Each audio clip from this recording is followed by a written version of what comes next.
Ya, saya, nah udah jelas, ya dari tampangnya sudah jelas. Jadi saya seorang prajurit, Bapak Ibu, masih aktif. Nama saya Bambang Santoso Agustinus. Dari namanya tentu Bapak Ibu tahu bahwa saya orang Batak, bukan ya? Saya orang Jawa ya, Bambang. Saya lahir di Yogyakarta tanggal 25 April tahun 65, jadi kira-kira 52 tahun yang lalu ya.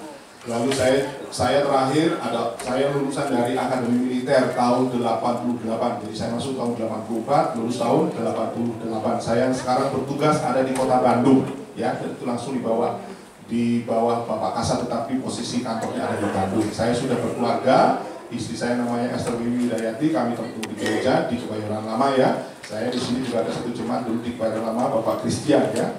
Ya, menjadi itu berkat buat saya juga untuk pagi hari ini diizinkan untuk menyampaikan isi hati Tuhan ya. Ini sekilas tentang saya, bahwa hidup kita ini sangat singkat, amin.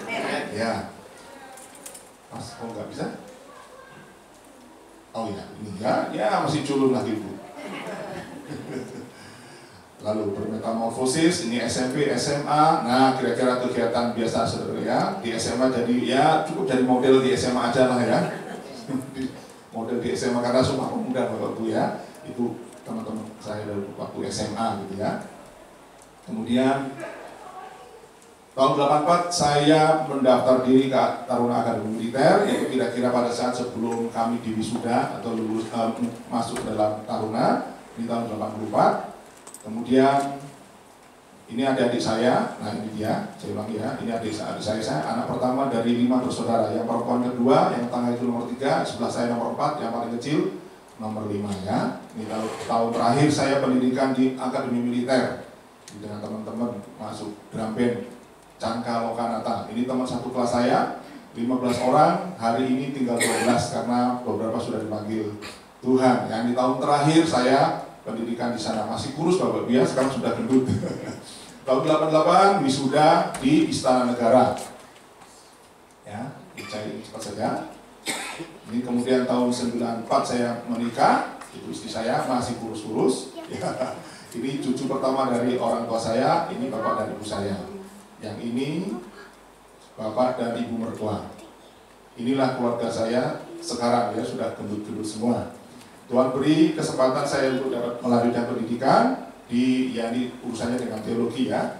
Mendingan dengan teologi aja lah, kalau sekolah yang lain ya nanti deh yang langsung bermanfaat buat saya pikir menambah wawasan secara teologi. Kemarin saya juga baru mau wisuda beberapa rekan karena saya dipercaya menjadi ketua yayasan Jehovah Jireh ya, ada sekolah tinggi teologi Sunergio, ada di Pamulang di tempat ini ya, dengan bergabung dengan Pak Albert. Bapak Ibu yang ingin menambah wawasan boleh ya bersekolah supaya kita berpacu makin.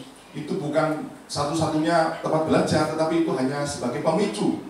Kita semua belajar setiap hari, tetapi itu pemicunya ya, pemicunya. Itu Tuhan sempatkan. Sampai yang terakhir ini ibu saya, ini komandan saya yang banyak ceritanya ya, orang yang tidak seiman tapi bisa mengajar kita kalau kita belajar ya. Inilah tempat saya bergabung di Gereja Betel Injil Sepenuh di Kebayoran Lama, kira-kira 200-300 meter dari pasar Kebayoran Lama tempatnya ya. Kemudian, nah ini Bapak Ibu, pada mulanya saya waktu melayani itu saya pikir gini, udah deh nggak usah aktif dah, yang penting melayani aja gitu ya awalnya. Lalu saya ini seorang prajurit, tapi saya hobi melayani, begitu kan Bapak Ibu. Boleh kan Bapak Ibu? Bapak Ibu punya wirausaha, hobinya melayani nggak apa-apa. Supaya saya pikir nanti kalau saya sudah tua, saya punya anak dan cucu, saya cerita, oh dulu opa pernah aktif di gereja lo begini-begini. Tapi seiring dengan waktu Tuhan mengajar dan mendidik. Kita ini kan domba, ya kan? Karena Tuhan Yesus juga anak domba Allah, jadi kita ini domba. Jadi selama waktu berjalan Tuhan ubahkan, Bambang, tugas utamamu bukan menjadi prajurit, tugas utamamu itu melayani. Saya setuju apa yang Tuhan beri kepada saya. Jadi tugas utama saya adalah melayani.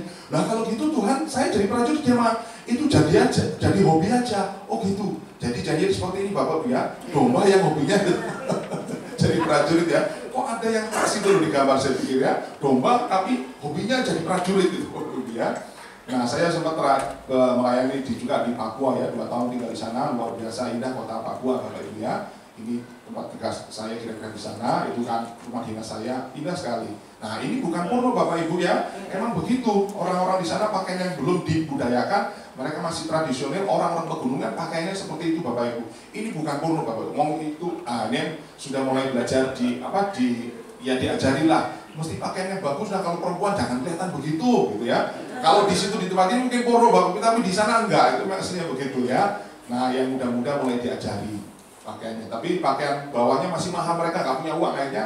Dari kulit apa begitu saya lupa namanya, itu dari bahan kulit ya mereka buat. Ini 17-an loh Bapak Ibu. Jadi bukan karena nggak seragam, memang begitu mereka adanya ya. Yang begitu adanya ya. Yang paling Bapak Ibu mungkin nggak tahu Bapak Ibu, mereka itu bisa lebih menyayangi anak babi daripada anak sendiri ya. Jadi babi itu disusuin oleh sama itu, kalau nggak dia disiksa sama suaminya. Jadi dia dipaksa nyusuin anak babi ya. Jadi kalau saya mau cerita, kita ini anak domba Allah, mereka nggak ngerti Bapak, domba itu seperti apa, mereka nggak ngerti. Loh, jadi karena mereka yang paling berharga itu babi. Jadi kalau bilang Tuhan Yesus bukan anak domba Allah, tapi anak babi Allah. Kalau di sini kurang ajar bener Pak Bambang bisa bilang Tuhan Yesus anak babi. Tapi karena dalam pandangan mereka yang paling berharga itu babi. Jadi kalau Bapak Ibu naik motor atau naik mobil sempat tabrak itu babi, bukan dihitung satu babi Bapak Ibu. Bapak lihat itu berapa, maaf bicara, berapa itu teteknya? Maksudnya babi itu kan punya tete, dia kan nggak satu, nggak dua, dia ada 4 atau ada 5 Bapak Ibu. 1 juta satu tete atau 10 juta Bapak Ibu. Bayangin kayak gitu. Jadi jangan coba-coba ngebut ada babi ditabrak Bapak Ibu. Silakan ya. Seperti itu. Nah kalau ini baru anak kepala suku. Nah ini kepala sukunya Bapak ya. Sempat foto aja kayak di Papua ya. Nah saya sempat juga reuni waktu SD, berterima kasih kepada Tuhan, ini gereja di mana saya masih remaja bertumbuh di Kota Malang Bapak Ibu. Dan ini peristiwa 25 tahun saya pengabdian di Angkatan Darat ya. Ini teman-teman satu kelas, ini teman-teman dari saya dari Kota Malang, sama-sama kami bergabung di Taruna itu. Itu foto yang masih pakaian Taruna itu adalah foto di depan tempat tinggal saya tahun terakhir. Lalu setelah 25 tahun kemudian saya kembali lagi. Oh Tuhan kasih kesempatan saya untuk bisa ada lagi. Ini dengan teman-teman seluruh angkatan ya. Ini tuh masih bertugas semua. Nah inilah terakhir saya dan keluarga ya. Ya, di rumah kami ada di Jogja ya. Ibu saya tinggal, ibu saya dan adik saya paling itu ada di Jogja. Ini anak-anak yang dipertanggungjawabkan kepada saya. Nah ini seperti perkenalan ini, ibu guru dan murid baru. Kamu anak baru ya? Enggak, iya ibu gitu. Kamu pindah dari mana? Dari Bantul Bu. Namamu siapa? Nama saya Demetri Sakrituno. Kira-kira orang mana ini Bapak Ibu? Demetri Sakrituno. Nah ini orang Rusia Pak ya, bener lah orang Eropa gitulah. Oh, dalam hati gurunya, keren bener, kamu lahir di Rusia? Boten Bu, saya kelahiran Sewon itu daerah Bantul. Loh, nah bapakmu apa? Duta besar? Bukan Bu, bapak saya tukang ojek. Lah ibumu? Ibu saya tukang jamu gendong, jual jamu gendong Bu. Siapa nama bapakmu? Nama bapak saya Triyono. Ibumu? Ibu saya Sademi. Loh, kok namamu kayak orang Eropa? Oh itu singkatan Bu, dari Sademi diambil Demi, dari bapak saya Triyono diambil Tri, jadi menjadi Demitri. Wih keren amat ya, Demitri. Lah Sakrituno itu karena saya lahir Sabtu Kliwon 7 November. Terus panggilanmu apa? Demit Bu. Bapak Ibu jangan terlalu tegang ya, lihat Pak tentara di depan jadi tegang Bapak Ibu ya. Mari kita akan segera saja masuk dalam naskah firman Tuhan. Kita membuka dari Lukas 7 ayat pertama sampai dengan 10. Perikopnya berjudul Yesus menyembuhkan hamba seorang perwira Roma di Kapernaum. Yesus menyembuhkan hamba seorang perwira Roma di Kapernaum. Bapak Ibu boleh menyimak di Alkitab ataupun di slide yang sudah saya siapkan. Saya akan membaca untuk Bapak Ibu semua. Bapak Ibu menyimak dengan baik-baik ya. Setelah Yesus selesai berbicara di depan orang banyak, masuklah ia ke Kapernaum. Di situ ada seorang perwira yang mempunyai seorang hamba yang sangat dihargainya. Hamba itu sedang sakit keras dan hampir mati. Ketika perwira itu mendengar tentang Yesus, ia menyuruh beberapa orang tua-tua Yahudi kepadanya untuk meminta supaya ia datang dan menyembuhkan hambanya. Mereka datang kepada Yesus dan dengan sangat mereka meminta pertolongannya. Katanya, ia layak engkau tolong, sebab ia mengasihi bangsa kita, dan dialah yang menanggung pembangunan rumah ibadat kami. Lalu Yesus pergi bersama-sama dengan mereka. Ketika ia tidak jauh lagi dari rumah perwira itu menyuruh sahabat-sahabatnya untuk mengatakan kepadanya, Tuhan, janganlah bersusah-susah, sebab aku tidak layak menerima Tuhan di dalam rumahku. Sebab itu aku juga menganggap diriku tidak layak untuk datang kepadamu. Tetapi katakan saja sepatah kata, maka hambaku itu akan sembuh. Sebab aku sendiri seorang bawahan, dan di bawahku ada pula prajurit. Jika aku berkata kepada salah seorang prajurit itu, pergi, maka ia pergi. Dan kepada seorang lagi, datang, maka ia datang. Ataupun kepada hambaku, kerjakanlah ini, maka ia mengerjakannya. Setelah Yesus mendengar perkataan itu, ia heran akan dia. Dan sambil berpaling kepada orang banyak yang mengikuti dia, ia berkata, aku berkata kepadamu, iman sebesar ini tidak pernah aku jumpai, sekalipun di antara orang Israel. Dan setelah orang-orang yang disuruh itu kembali ke rumah, didapatinya lah hamba itu telah sehat kembali. Bapak Ibu Saudara yang kasih dalam Tuhan, demikianlah pembacaan firman Tuhan. Yang berbahagia ialah kita semua yang sudah mendengar firman Tuhan, menyimpan firman itu di dalam hati, dan mau melakukan dalam kehidupan kita sehari-hari. Tuhan bilang, firman Tuhan katakan kita akan berbahagia oleh karenanya. Bapak Ibu kasih Tuhan, nama perwira itu tidak pernah disebut-sebut dalam Alkitab, ya, tetapi kisahnya akan selalu mengilhami siapapun juga tentang arti atau tentang makna iman, tentang arti atau tentang makna pengharapan, juga tentang arti atau tentang makna daripada kasih. Perwira Romawi itu berhati mulia, sehingga Tuhan Yesus terkesan olehnya, sampai-sampai dia mengatakan, iman sebesar ini tidak pernah aku jumpai sekalipun di antara orang Israel. Hari ini kita baru saja membaca kisah tentang perwira yang mengagumkan ini. Dan kisah ini adalah salah satu kisah yang menarik buat saya, atau saya sukai, mungkin karena sama-sama perwira Bapak Ibu ya. Sama-sama perwira. Nah, perwira Romawi itu seperti ini gambarannya ya. Dia dilambangkan dengan apa yang ada di atas kepalanya ya. Dia tidak seperti ini, tidak seperti ini. Nah, ini bawahannya. Dia ujungnya menjujur dari depan ke belakang, tapi kalau perwira itu dari kanan ke kiri begitu Bapak Ibu ya. Untuk menunjukkan saja bahwa dia seorang perwira. Dia adalah seorang yang tadi, nah dia seorang perwira Romawi, tetapi dia begitu mengasihi hambanya, sehingga dia mengutus orang supaya mencari Yesus untuk menyampaikan permohonan dia, supaya Yesus menyembuhkan hambanya yang sedang sakit parah. Pada saat Yesus bergegas menuju ke rumah perwira ini, dia berpikir ulang, dia katakan kepada sahabat-sahabatnya, Tuhan nggak perlu datang ke rumahnya, cukup mengatakan sepatah kata saja, dia yakin hambanya akan disembuhkan. Itulah keyakinan perwira. Bapak Ibu yang kasih dalam Tuhan Yesus, perwira ini bertugas di Israel karena Israel masih menjadi negara jajahan, menjadi jajahan dari kerajaan Romawi pada saat itu ya. Dan perwira ini bersahabat dengan orang-orang Yahudi. Perwira ini juga yang menolong pembangunan rumah ibadat di Kapernaum, sehingga dia dikatakan dia layak untuk ditolong karena dia menjadi istilahnya donatur, atau dia yang membangun rumah ibadah mereka di Kapernaum gitu Bapak Ibu ya. Dan itu juga menjadi gambaran kepada kita bahwa kalau perwira ini mengundang Yesus masuk ke dalam rumah, itu sama saja dia membuat Yesus itu menjadi najis. Sebab bagi mereka orang Yahudi, kalau seseorang itu datang kepada orang atau kepada suatu tempat, dan itu menurut mereka adalah tempat kafir karena tidak sama dengan mereka, itu berarti sama saja mereka menajiskan dirinya. Sama halnya ketika orang-orang Yahudi mengantar Yesus yang akan disidang di tempat sidangnya orang Romawi. Mereka tidak masuk, mereka ada di luar saja. Karena bagi mereka, kalau mereka masuk ke tempat itu, sama saja mereka menajiskan dirinya. Dan gak mungkin itu Bapak Ibu ya.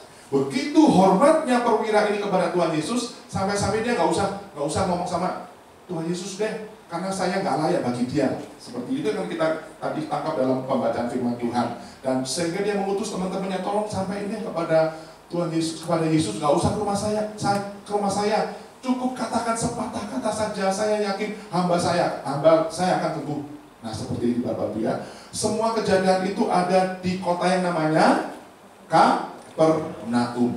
Kapernaum itu di mana sih Pak? Seperti ini gambarnya Bapak Ibu. Kalau Bapak Ibu lihat peta Israel, jadi yang berwarna Ada tulisan Israel itu adalah laut ya, itu warna laut itu. Lalu ada tulisan Kapernaum. Jadi kalau dilihat di peta itu di sebelah, di agak di utara gitu Bapak Ibu ya. Di tengah danau, karena danau itu begitu luas sekali, jadi disebut bukan danau lagi, jadi laut ya, laut Galilea. Tapi sebenarnya bentuknya danau ya, danau. Jadi di sebelah utara dari danau Galilea ada kota namanya Kapernaum. Nah, seperti ini kondisinya sekarang. Dari Bapak Ibu lihat ada banyak cukup yang berwarna coklat, itu menandakan daerah tempat yang tidak ditumbuhi oleh tumbuhan, artinya tempat yang gersang ya. Kota Kapernaum itu seperti itu. Kota Kapernaum pada masa itu adalah kota penting, kota yang sangat sibuk karena kota itu berfungsi sebagai tempat persinggahan para pedagang. Sehingga kalau mestinya sampai hari ini dari waktu ke waktu kota itu makin luar biasa, makin besar, makin besar. Ya sebut saja kota Ciputat, dulunya kan pasti tidak sebesar saat ini. Dan saya percaya makin ke depan juga makin lebih hebat dari ini ya kan Bapak Ibu. Tapi perhatikan apa yang Tuhan katakan lewat Matius 11. Dikatakan begini, dan engkau Kapernaum, apakah engkau akan dinaikkan sampai ke langit? Tidak, engkau akan diturunkan sampai ke dunia orang mati. Karena jika di Sodom terjadi mukjizat-mukjizat yang telah terjadi di tengah-tengah kamu, kota itu tentu masih berdiri sampai hari ini. Ternyata kota Kapernaum adalah kota yang tidak percaya kepada Tuhan. Akibatnya apa? Hari ini kota itu sudah tidak ada lagi.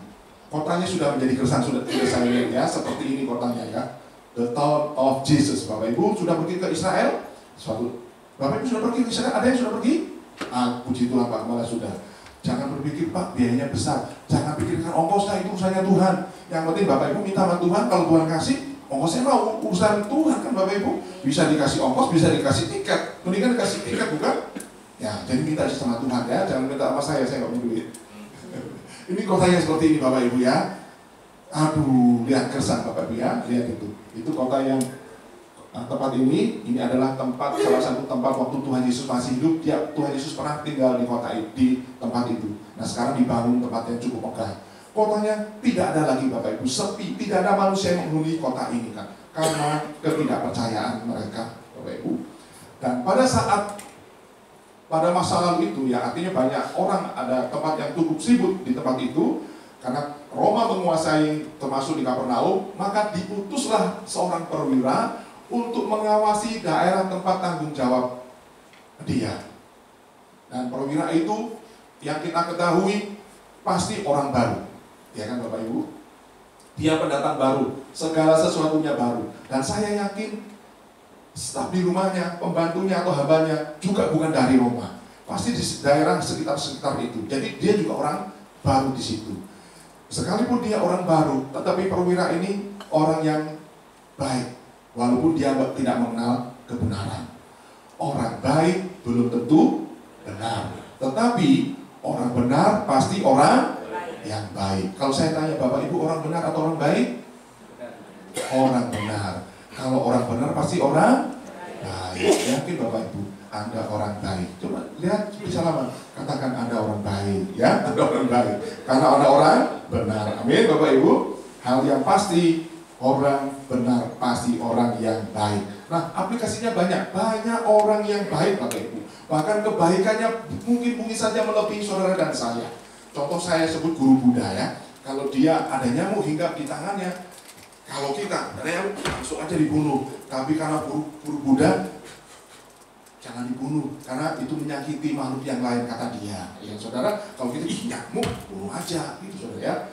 Ada tikus, kalau bisa lempar batu, gitu kan. Kalau buru-buru, saya pergi, jangan menyakiti makhluk yang lain. Belum lagi saudara-saudara kita, umat Islam, dia bersembahyang, melakukan ibadahnya 5 kali sehari setiap hari, Bapak Ibu ya, setiap 5 kali. Belum lagi dalam 1 tahun mereka harus puasa selama 30 hari. Belum lagi mereka harus memberikan zakat. Untuk apa? Untuk amal ibadah mereka, supaya amalnya dan perbuatan itu lebih besar, sehingga mengurangi dosa, kata mereka ya Bapak Ibu. Pokoknya mereka bisa lebih baik dari kita. Kita setuju bukan? Ya bisa saja mereka lebih baik. Tapi hanya Tuhan Yesus yang berkata, akulah jalan kebenaran dan kehidupan. Tidak ada seorang pun yang datang kepada Bapa kalau tidak melalui aku. Artinya apa Bapak Ibu? Artinya semuanya akan sia-sia tanpa Yesus. Amin? Semuanya akan sia-sia tanpa Yesus. Termasuk apapun yang ada pada saudara, kalau tidak diinvestasikan kepada surga, akan menjadi sia-sia. Akan menjadi sia-sia. Namun hari ini kita akan belajar dari seorang perwira yang sungguh menarik perhatian Yesus, bahkan Yesus kagum kepadanya. Jadi renungan pagi ini saya beri judul Teladan Hidup Perwira Kapernaum. Yang pertama teladannya adalah kasihnya begitu besar, ya. Kasih perwira Kapernaum itu begitu besar. Ayat 2 tadi mengatakan begini, di situ ada seorang perwira yang mempunyai seorang hamba yang sangat dihargainya. Hamba itu sedang sakit keras dan hampir mati. Hamba itu dipuji oleh tuannya, pasti dia karena tekun. Hamba itu dipuji oleh tuannya karena dia sangat memperhatikan tuannya. Dia orang yang setia. Dia melakukan semuanya seperti untuk dirinya sendiri. Dan itulah yang membuat dia sangat dihargai oleh tuannya, Bapak Ibu. Bayangkan Bapak Ibu, hanya demi kesembuhan seorang hamba saja, si tuan ini begitu rela, berusaha begitu keras untuk membuat dia sembuh. Dan kasih perwira itu menembus batas antara atasan dan bawahan, ya. Antara di dalam dia seorang pejabat tinggi, Bapak Ibu, gak perlu repot. Kalau saya menjadi dia, ngapain repot-repot saya nyari? Suruh aja anak buah, kau cari Yesus, panggil kemari. Nah itu kalau dia perwira, Bapak Ibu. Tapi dia enggak, dia sendiri yang berupaya, ya. Dia berupaya, berarti dia punya kasih yang luar biasa, kasih yang begitu besar, Bapak Ibu. Lalu bagaimana aplikasinya? Dari kisah ini kita bisa belajar. Dengan doa yang tekun kepada Tuhan Yesus, ya saudara, kita bisa menyerahkan hidup kita kepada Tuhan. Amin. Lalu kita juga lihat perwira itu begitu kasihnya. Lah kita juga punya kasih. Apabila ada sanak saudara kita, bahkan saudara-saudara seiman kita yang sakit, kita mendoakan dia. Kita juga bawa dalam doa, atau kita bawa untuk tolong dia dengan doa, Bapak Ibu, ya. Kita datangi, mungkin kita ikut bantu dalam doa untuk meringankan dia. Karena kita juga punya kasih kan, Bapak Ibu. Itu menjadi aplikasi kita. Perwira itu hanya pada pembantu hamba. Gambarannya pembantu hamba pada masa itu adalah orang yang tidak berhak menerima puji-pujian. Bahkan tugas hamba itu yang penting menyenangkan tuannya saja, Bapak Ibu. Jadi nggak pernah dipedulikan kamu mau sakit apa enggak. Yang penting orang itu hambaku bisa menyenangkan aku. Begitu, Bapak Ibu. Tapi kita bukan seperti itu. Tapi kita mengetahui saja itulah cara antara hamba dan Tuhan. Kita bukan menjadi seperti itu. Harusnya kita punya kasih lebih dari itu. Amin, Bapak Ibu. Nah, dari kisah ini kita belajar, Bapak Ibu, bahwa orang menjadi orang hebat atau orang yang disegani itu dan dikagumi oleh orang itu karena hebat itu karena dikagumi oleh orang lain, baik kawan maupun lawan. Tapi di era sekarang ini, orang yang hebat, orang yang dikagumi itu bukan karena lawan sama lawan saja, karena banyak perbedaan pada dia. Dia dikagumi karena ada perbedaan agama, dia dalam perbedaan budaya, perbedaan warna kulit, perbedaan pengertian atau pikiran kita, tapi dia bisa menjadi saluran berkat. Nah, orang akan kagum kepada dia. Lihat perwira ini, Bapak Ibu. Dia bukan hanya menolong hambanya saja, ya, tapi dikatakan dalam cerita tadi, dia juga menolong orang Yahudi dengan apa? Membangun rumah ibadah mereka. Sehingga perwira ini sungguh-sungguh dikagumi oleh orang-orang Yahudi juga. Bahkan dihargai oleh orang-orang Yahudi. Dikatakan, ia yang menanggung pembangunan rumah ibadah kami, Bapak Ibu. Jadi perhatikan, Bapak Ibu. Membangun tempat-tempat peribadatan adalah perbuatan yang sangat baik. Ini memang rumah biasa di ruko, tapi ini adalah rumah tempat ibadah. Di tempat ini Bapak Ibu diberkati oleh Tuhan. Di tempat ini Bapak Ibu dapat berjumpa dengan Tuhan. Lalu berkat itu akan mengalir dan membawa Bapak Ibu dimanapun Bapak Ibu tinggal. Seharusnya Bapak Ibu mengerti bahwa Tuhan, aku diberkati di tempat ini, Tuhan. Apa yang Bapak Ibu bisa berikan kepada Tuhan? Di tempat ini masih banyak hal-hal yang harus Bapak Ibu perhatikan. Listriknya tetap jalan, tapi nggak jalan terus kalau nggak dibayar. Jadi Tuhan, Bapak Ibu juga dukung. Oh iya, saya terbantu deh. Saya untuk listrik, banyak yang bisa. Itu juga menjadi tugas dan tanggung jawab Bapak Ibu semua. Aduh, saya Pak Gembala ngapain pusing-pusing. Bukan begitu Bapak Ibu. Pak Gembala biar cari bagaimana supaya Bapak Ibu diberkati, mungkin mengundang hamba Tuhan, mungkin membuat kegiatan ini dan itu. Bapak Ibu yang pikirkan bagaimana mendukung Pak Gembala di tempat ini. Itu yang harus Bapak Ibu lakukan ya.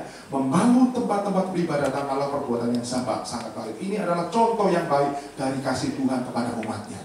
Jadi kalau Bapak Ibu mengasihi Tuhan, Bapak Ibu juga harus perhatikan tempat-tempat seperti ini Bapak Ibu ya.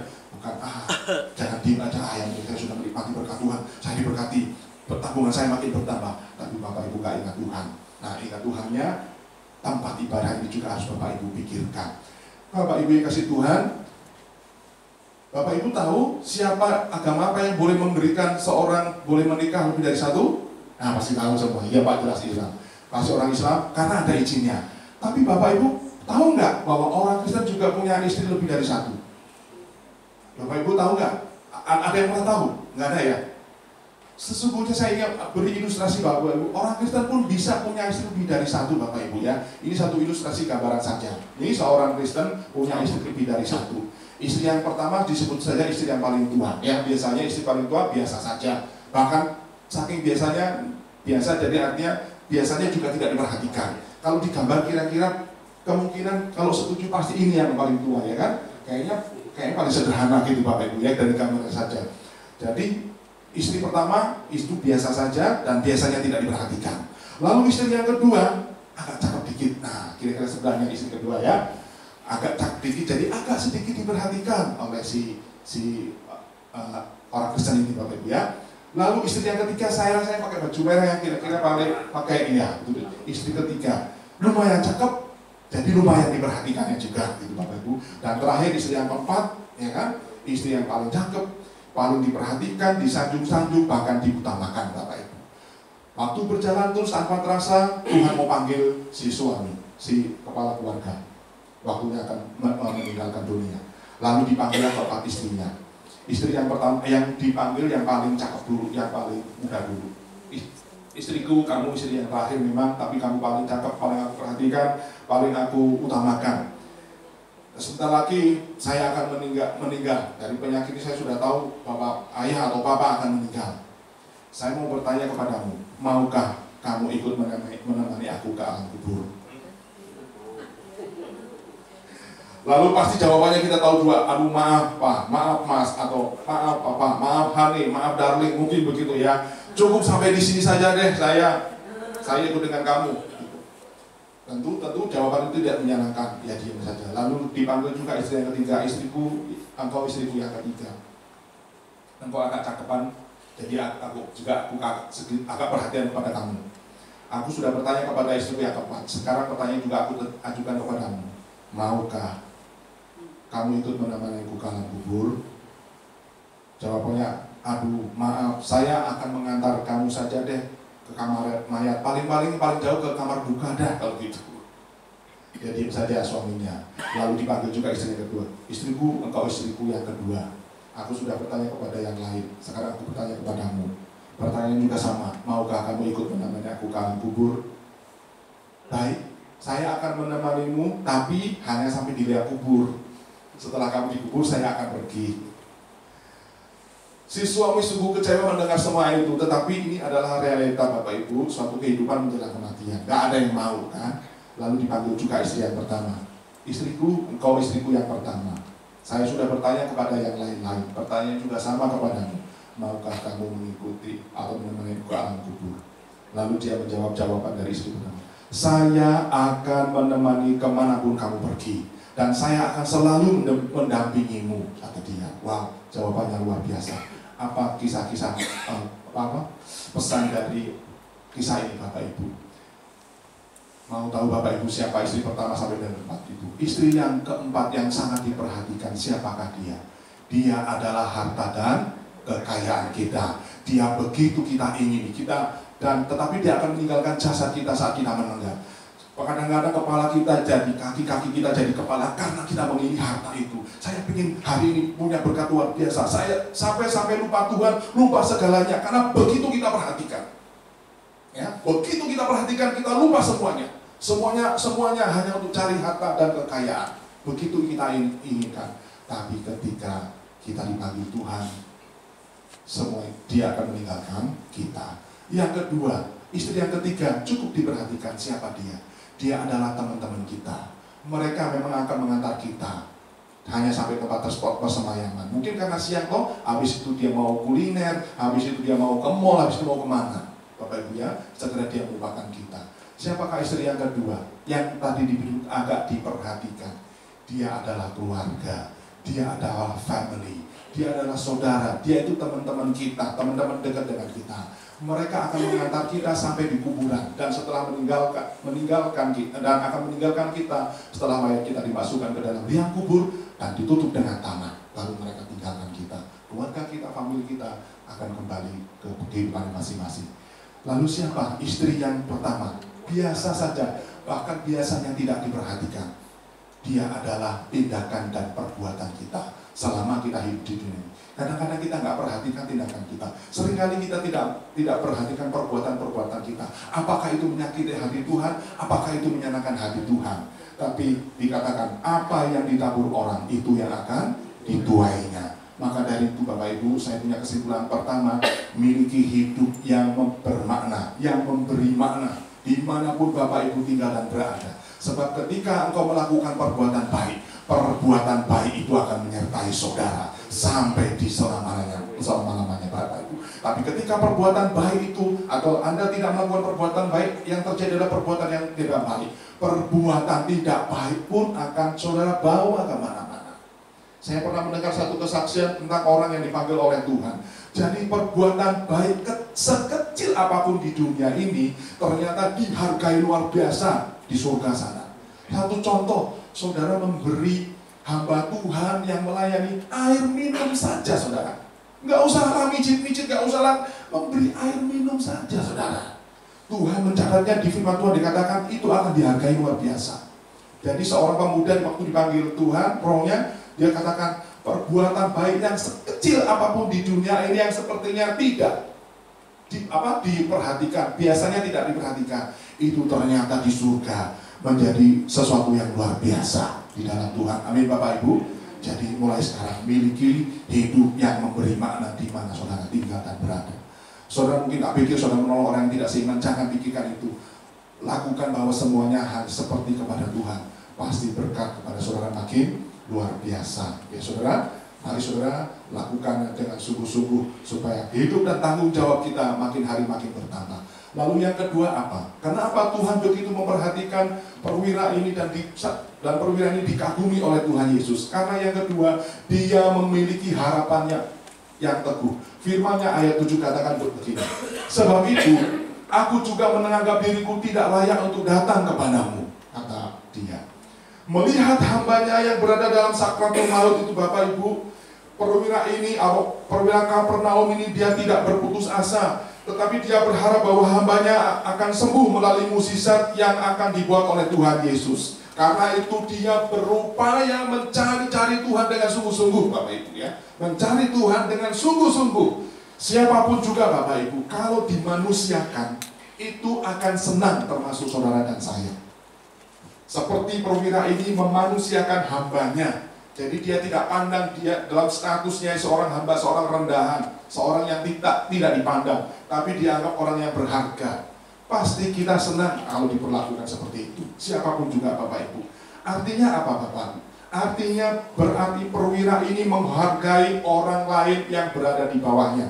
Kalau yang kita hargai itu orang yang terhormat, gampang bisa melakukannya. Tapi kalau yang kita akan hargai itu orang yang tanda kutip kurang dihormati, bagi kita pun mungkin agak sulit melakukannya Bapak Ibu.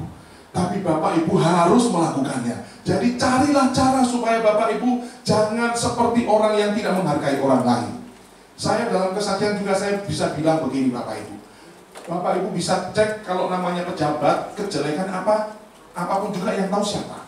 Biasanya sopir Bapak Ibu ya. Karena dia dekat dengan kita. Kita ngobrol sama siapa, kita telepon sama siapa, dia dengar walaupun dia tidak ngomong, tapi kupingnya kan nggak bisa off. Kupingnya terus menangkapkan siaran. Jadi kalau siaran saya lagi jelek, dia juga tangkap. Siaran saya lagi bagus, dia juga tangkap. Gitu Bapak Ibu ya. Jadi dia tahu persis. Apalagi kalau perlakuan kita tidak baik. Udah supir cari makan sendiri. Mungkin begitu, tapi saya tidak mau. Saya tidak mau seperti itu. Saya mau berupaya seperti perwira ini, Bapak Ibu. Harus baik. Jadi kalau dia makan, mari makan sebelah. Supir jadi bingung. Waduh, nggak enak. Makan sama atasan, kagok bagi dia. Aduh, nggak ketelan nanti, Pak. Ya, nanti pertama saja nggak ketelan, nanti lama-lama juga sudah biasa. Ya, kamu mau makan apa? Silakan. Saya jangan dikasih yang lain. Walaupun jus enak, tapi dingin saya kurang suka, mendingan air hangat, gitu kan. Jadi teh hangat. Dia bisa pesen jus. Yang ini masih muda, masih senang. Oh, silakan aja.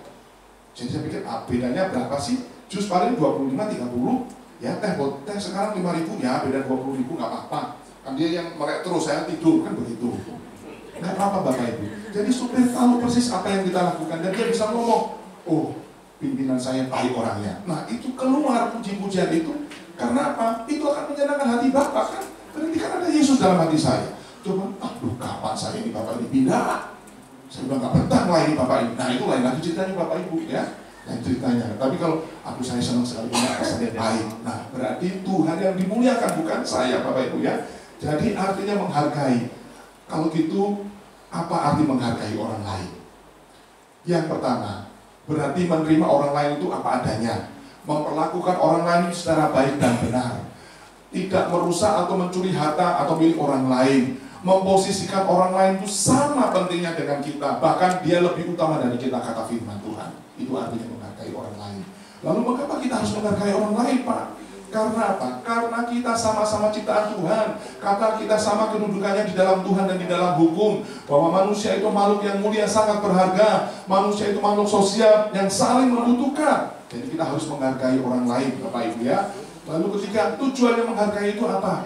Untuk memuliakan Tuhan, untuk menciptakan kedamaian dan untuk kebaikan bersama kalau kita saling menghargai Bapak Ibu. Kemudian apa dasarnya kita menghargai orang lain? Yang pertama karena kasih Tuhan. Yang kedua ini perintah Tuhan untuk menghargai orang lain. Dan kalau kita menerima menghargai diri kita, itu kita pasti akan mendorong kita menghargai orang lain. Dan yang terakhir adalah karena kesadaran sosial, sadar bahwa kita ini saling membutuhkan satu dengan yang lain. Ya. Siapa yang harus kita hargai? Bukan hanya orang Kristen, tetapi semua orang. Bukan hanya orang yang baik, tetapi juga orang yang jahat sekalipun kepada kita. Bahkan bukan hanya orang tampan dan cantik, tetapi orang jelek. Orang yang cacat pun harus kita hargai, Bapak Ibu. Bukan golongan tertentu atau etnis tertentu, bukan. Tetapi semua golongan dan semua etnis. Ingat, Yesus datang bukan untuk memanggil orang benar, tetapi orang berdosa. Dan kita semua awalnya adalah orang yang berdosa kepada Tuhan. Lalu apa yang menyebabkan orang tidak dapat menghargai orang lain? Pertama, karena manusia itu berdosa. Dia tidak menerima Tuhan Yesus. Yang kedua, sekalipun dia sudah menerima Tuhan Yesus, sudah percaya kepada Tuhan, tapi dia tidak tinggal dan berakar di dalam Tuhan Yesus. Jadi kita harus tinggal dan berakar supaya kita bisa menghargai orang lain. Ya.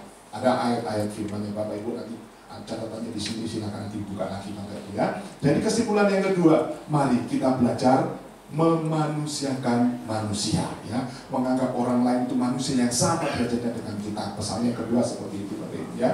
Pesan yang kedua seperti itu. Ada banyak kejadian Bapak Ibu tentang hal-hal yang menyedihkan dan memilukan karena tidak menghargai orang lain.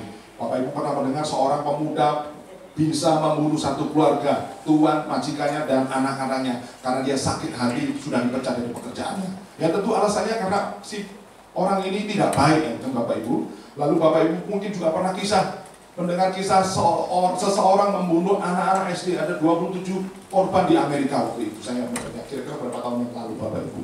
Karena sama ya, karena dia tidak menghargai orang lain. Dipikir anak-anak kecil nggak ada nilainya. Padahal dia adalah calon generasi penerus. Demikian juga Bapak Ibu pasti mendengar kisah tentang Mahatma Gandhi. Dia pernah sakit hati sama orang Kristen karena ditolak, nggak boleh masuk tempat ibadah atau tidak boleh masuk ke gereja lantaran pakaiannya tidak pantas.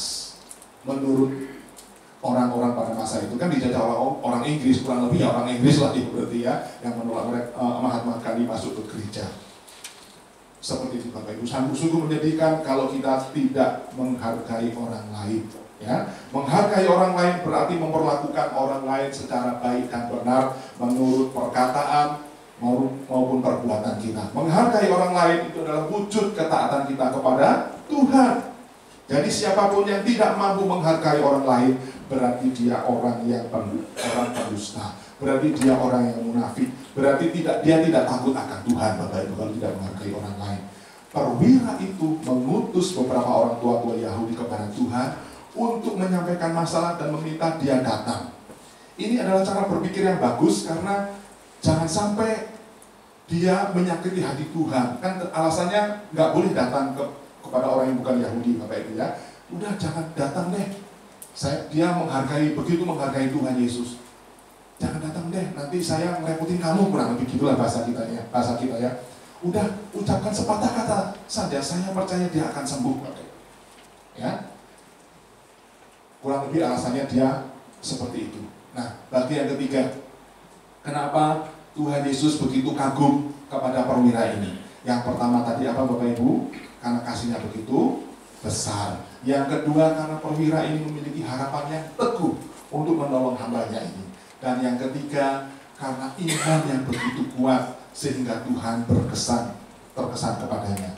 Ayat 7 mengatakan begini, tetapi katakan saja sepatah kata, maka hambaku itu akan sembuh. Ya, ini luar biasa loh Bapak Ibu pernyataan ini. Kebanyakan orang di dalam pelayanan Tuhan Yesus maunya Tuhan datang lalu dengan tangannya menyentuh orang itu dan orang itu sembuh. Kebanyakan seperti itu Bapak Ibu. Ingat kisah siapa?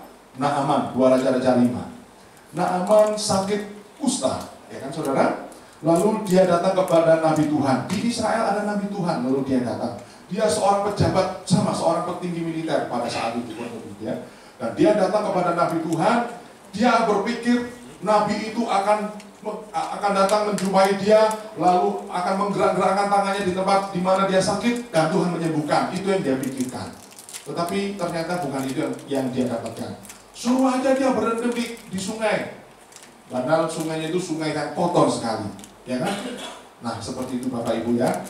Seperti itu. Tetapi kita lihat, perwira Kapernaum ini percaya bahwa hanya dengan sepatah kata saja Yesus mampu membuat mukjizat. Sekalipun dia tidak bertemu fisik dengan hambanya yang sedang sakit berat itu, Bapak. Ini memang iman yang didasari karena latar belakang dia seorang militer. Saya bisa juga memahami kenapa demikian. Seorang komandan dari jauh dia bisa perintahkan satu patah kata saja, dan perintah itu pasti akan dilaksanakan oleh bawahannya, oleh prajuritnya. Dan itu menjadi dasarnya kenapa dia minta seperti itu, Bapak Ibu. Dia menganggap Tuhan Yesus komandan yang paling tinggi begitu ya. Tuhan, engkau cukup mengatakan hambaku sembuh, pasti hambaku sembuh. Saya nggak tahu gimana caranya, saya juga nggak perlu tahu gimana caranya firman itu akan bekerja. Yang saya tahu, kalau Tuhan katakan sepatah kata saja, pasti dia itu akan sembuh. Wah, ini luar biasa loh Bapak Ibu. Firman ini Bapak Ibu. Dan kata-kata perwira ini menginspirasi gereja-gereja untuk berdoa. Tuhan, aku hambamu yang tidak layak untuk datang kepadamu Tuhan. Tapi katakan sepatah kata saja Tuhan, maka aku akan sembuh. Itu menginspirasi banyak gereja. Karena Tuhan itu memiliki kehidupan. Tuhanlah yang mengambil keputusan mutlak. Dia itu Tuhan yang baik, Tuhan yang sangat baik. Jadi kita tidak perlu ragu, saya pribadi tidak ragu kepada apa yang menjadi putusan Tuhan. Kalau kita sedang mengalami ini dan itu, semuanya ada dalam pengawasan Tuhan. Dan Tuhan tidak mungkin meninggalkan kita. Amin. Asal kita tidak akan lari jauh, asal kita tidak keluar dari hadirat Tuhan, pasti kita akan ditolong Tuhan. Dan kita akan pasti lebih dari pemenang. Saya seringkali lebih dari pemenang itu gimana ya gambarannya Bapak Ibu ya? Lebih dari pemenang. Orang menang aja sudah luar biasa, tapi ini lebih dari pemenang. Jadi gambarannya gimana ya? Gini Bapak Ibu, kalau saya petinju, saya akan mempersiapkan bertinju kan Bapak Ibu.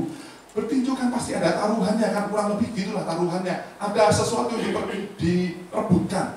Bonusnya pasti bukan hanya 50.000 perak. Ngapain benjol-benjol 50.000 perak? Pasti itu miliaran, tahu kata 20 miliar atau 10 miliar atau 100 miliar, begitu Bapak Ibu ya. Wow, itu harga yang luar biasa, nggak apa-apa deh, benjol-benjol dikit, tapi 100 miliar. Kalau saya ngamen pakai gitar, berapa tahun saya dapatnya, begitu ya Bapak Ibu ya, kurang lebih begitu. Nah, oke, saya mempersiapkan tubuh dan fisik saya latihan cari panah dipukul juga supaya tidak kaget kalau dipukul. Lalu saya bertinju, dan saya menang. Tapi istri saya, dia yang terima bonusnya Bapak Ibu. Wah, saya benjol-benjol, istri saya yang terima bonusnya. Nah, dia lebih daripada pemenang. Seperti kita dengan Tuhan Yesus, dengan Bapak Ibu, kita berdoa, berperang. Bapak Ibu berani berperang tapi Tuhan nggak menyertai. Wah, kita benjol Bapak Ibu. Tapi kalau kata Tuhan, Bambang kamu maju, aku berdiri di depan kamu. Baik Tuhan, walaupun kita lihat musuh, aduh kayaknya nggak mungkin deh, kayaknya nggak mungkin bisa menang deh. Gimana saya menumpangin tangan dan orang itu akan sembuh? Tapi kalau Tuhan sudah suruh, pasti terjadi kesembuhan, pasti terjadi kemenangan. Amin Bapak Ibu. Jadi kita harus peka dan dengar-dengar Tuhan bagaimana ngomongnya. Itu Bapak Ibu ya. Bambang kamu sekarang di Bandung, oh siap Tuhan saya di Bandung. Jangan banyak omong, oh siap Tuhan saya nggak akan banyak omong. Jadi di kantor saya nggak banyak omong, kalau nggak diajak omong saya nggak ngomong. Karena pesan Tuhan begitu. Nanti kalau sudah waktunya, saya tarik lagi kamu ke Jakarta. Ya Tuhan, terima kasih. Nah, seperti itu kita harus patuh sebagai hamba Tuhan ya. Sebagai hamba Tuhan kita harus patuh demikian. Sampai di mana tadi Bapak Ibu saya jadi pada datang saya. Oh iya, Bapak Ibu, perikop ini juga menyadarkan kepada kita Bapak Ibu tentang Tuhan Yesus yang tidak pernah pilih kasih. Apa yang Dia wartakan kepada semua orang Bapak Ibu, Dia tidak pandang bulu. Mereka semua sama mendengar berita yang sama tentang keselamatan. Jadi Tuhan juga tetap konsekuen dengan apa yang sudah diberitakan. Ia bisa membuat mukjizat sekalipun kepada orang yang bukan orang Yahudi, yaitu orang Romawi Bapak Ibu. Sebab pada masa itu mereka pikir, orang Yahudi berpikir bahwa keselamatan itu hanya untuk orang Yahudi. Tetapi setelah itu Tuhan mengajar orang Yahudi, ternyata keselamatan datang juga untuk bangsa-bangsa yang bukan Yahudi, termasuk saudara dan saya. Jadi saudara, semoga dalam perjalanan hidup kita ini, kita tidak pernah lupa akan kebesaran Tuhan yang seperti yang ditunjukkan lewat perwira Romawi ini Bapak Ibu ya. Jangan lupa Tuhan itu baik, Tuhan itu luar biasa, Tuhan itu hebat. Sehingga apapun masalah yang saudara dan saya alami dalam hidup ini, kita tetap memiliki iman. Dan kita tetap memiliki pengharapan yang cukup besar untuk menyadari bahwa Tuhan sanggup melakukan mukjizat atas masalah yang saudara hadapi. Asal saudara tetap bersandar kepada kita.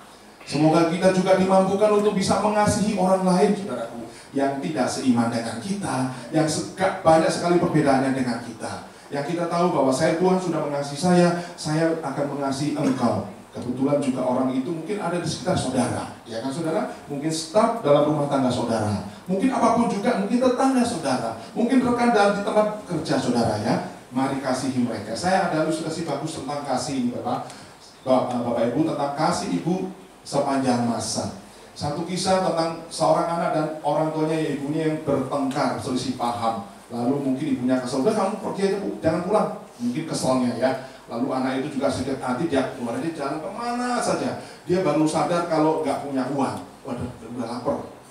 Jadi dia cuma lihat di depan kedai jualan mie gitu kan. Mau bilang mau beli juga nggak ada duit. Jadi gimana dia diem aja gitu kan. Lalu si pemilik kedai dilihat dari tadi kok berdiri aja, dia nggak iba akhirnya. Nah kamu mau beli mie? Iya, tapi saya nggak punya uang, kasih baru. Oke, nggak apa-apa deh, saya akan traktir kamu, kata si pemilik kedai. Lalu disiapkanlah satu mangkok mie dan makan begitu lahap. Tapi tiba-tiba dia lihat air matanya berlinang. Loh, ada apa nak? Kok kamu ada masalah apa? Kok berlinang air mata? Dia berkata, oh tidak apa-apa, aku hanya terharu saja karena seseorang yang baru aku kenal, yaitu Bapak begitu baik. Bapak telah memberi saya semangkok mie, padahal saya tadi bertengkar dengan ibu saya dan ibu saya mengusir saya. Sementara Bapak orang yang baru, tapi justru begitu peduli kepada saya. Lalu pemilik kedai itu mengingatkan, kenapa kamu berarti seperti itu? Saya baru memberi kamu satu mangkok mie dan kamu sudah terharu. Orang tuamu, ibumu sudah memasakkan kamu bermangkok-mangkok mie sampai kamu dewasa ini, tapi kamu mungkin tidak lupa untuk berterima kasih kepadanya. Dia kaget atas perkataan si tukang bakmi tadi. Oh iya, kenapa saya tidak berpikir seperti itu? Untuk semangkok yang dari orang yang baru saya kenal, aku begitu terharu, begitu berterima kasih. Tetapi terhadap ibu saya sendiri yang memasak saya dari pagi, siang, malam, saya lupa untuk mengatakan terima kasih kepadanya. Dan saya tidak peduli kepadanya. Anak itu segera menghabiskan mie-nya dan lalu dia pulang. Dia segera pulang, dia tekadkan, dia bulatkan untuk dia pulang. Begitu dia lihat ibunya dan ibunya lihat anaknya, ibu berkata, nak kamu sudah pulang, cepat, mama sudah siapin makanan untuk kamu. Dia tidak tahan lagi dan dia menangis di pelukan mamanya. Jadi saya cari gambar yang cocok ya. Tapi dia berhubungan dengan mamanya begitu Bapak Ibu. Dan kadang sekarang Bapak Ibu kita lupa untuk berterima kasih kepada orang-orang yang ada di sekitar kita. Mungkin itu juga ibu, bapak, saudara. sempatkan saudara untuk berterima kasih ya. Dari renungan pagi hari ini, berterima kasih atas segala sesuatu yang telah Tuhan beri. Saya ingat sekali waktu saya naik pangkat kolonel waktu itu, langsung setelah dilantik saya telepon ibu saya. Ibu, tadi pagi saya baru dilantik menjadi kolonel. Karena bapak saya juga seorang prajurit dan pangkatnya jauh di bawah saya, gitu bapak ibu ya. Ibu ingat nggak waktu kita dulu tinggal di Malang, di kota Malang, itu komandan di pangkalan itu pangkatnya sama dengan saya. Dan semua ini bisa terjadi karena doa ibu, karena perjuangan ibu. Rela untuk membesarkan saya, mendoakan saya, dengan tidak pernah berhenti-hentinya. Saya terima kasih sama ibu. Ya, ibu saya pasti dengan suara terharu, saya dengan suaranya agak sedikit bergetar karena dia tinggal di Jogja. Ya, saya bersyukur karena punya ibu yang baik, saya bilang gitu. Terima kasih ya bu. Gitu.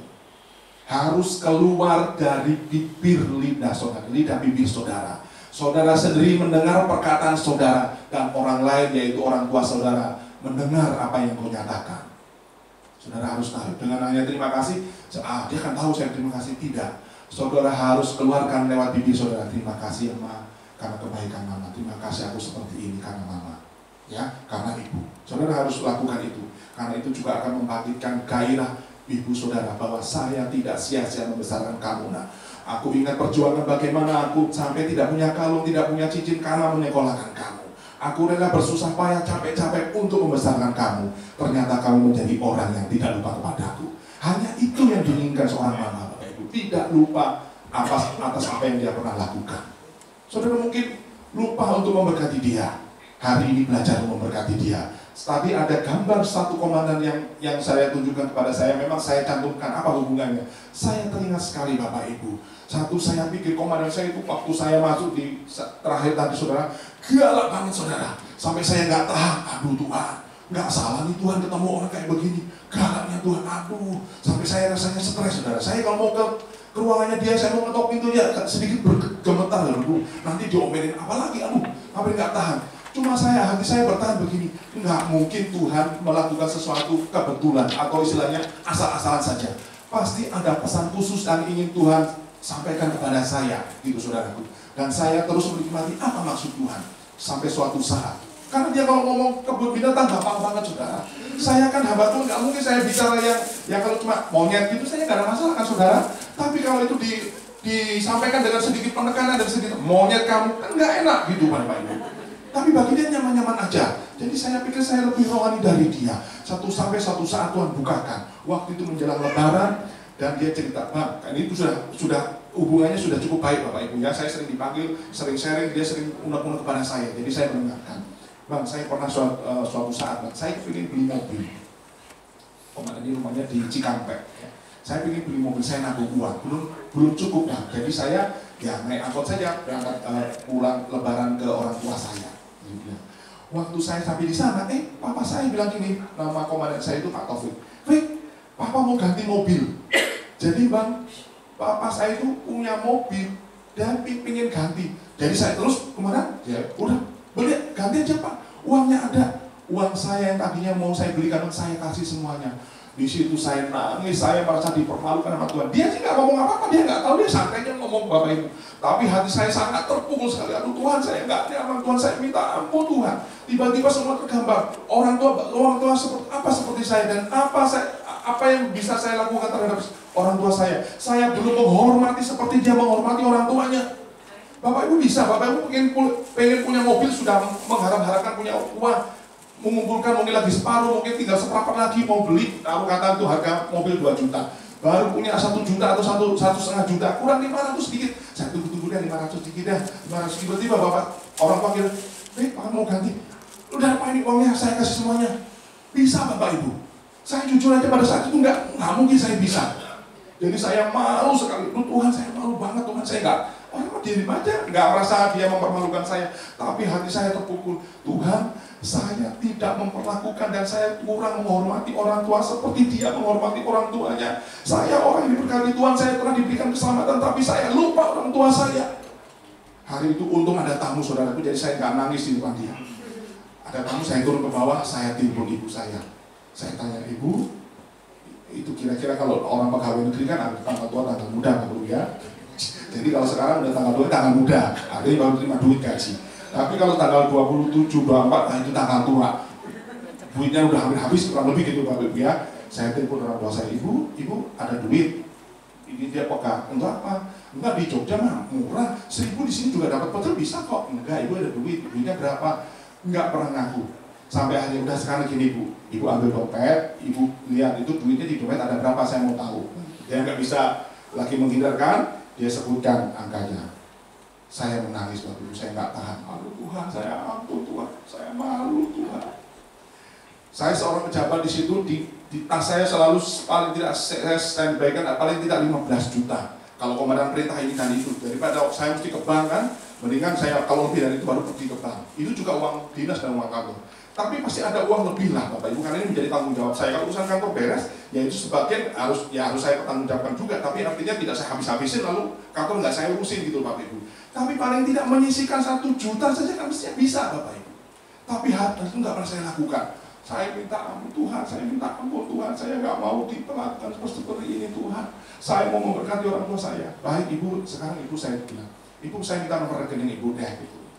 Yang apa di bank di BCA atau BRI aja, kenapa lebih dekat? Oke, tolong kirimkan nomor BRI-nya, nanti saya kirim. Waktu saya kirim 500.000, kayaknya kan kecil kan Bapak Ibu, di tas saya dari 15 juta ngasih 500.000 kan kecil kan Bapak Ibu.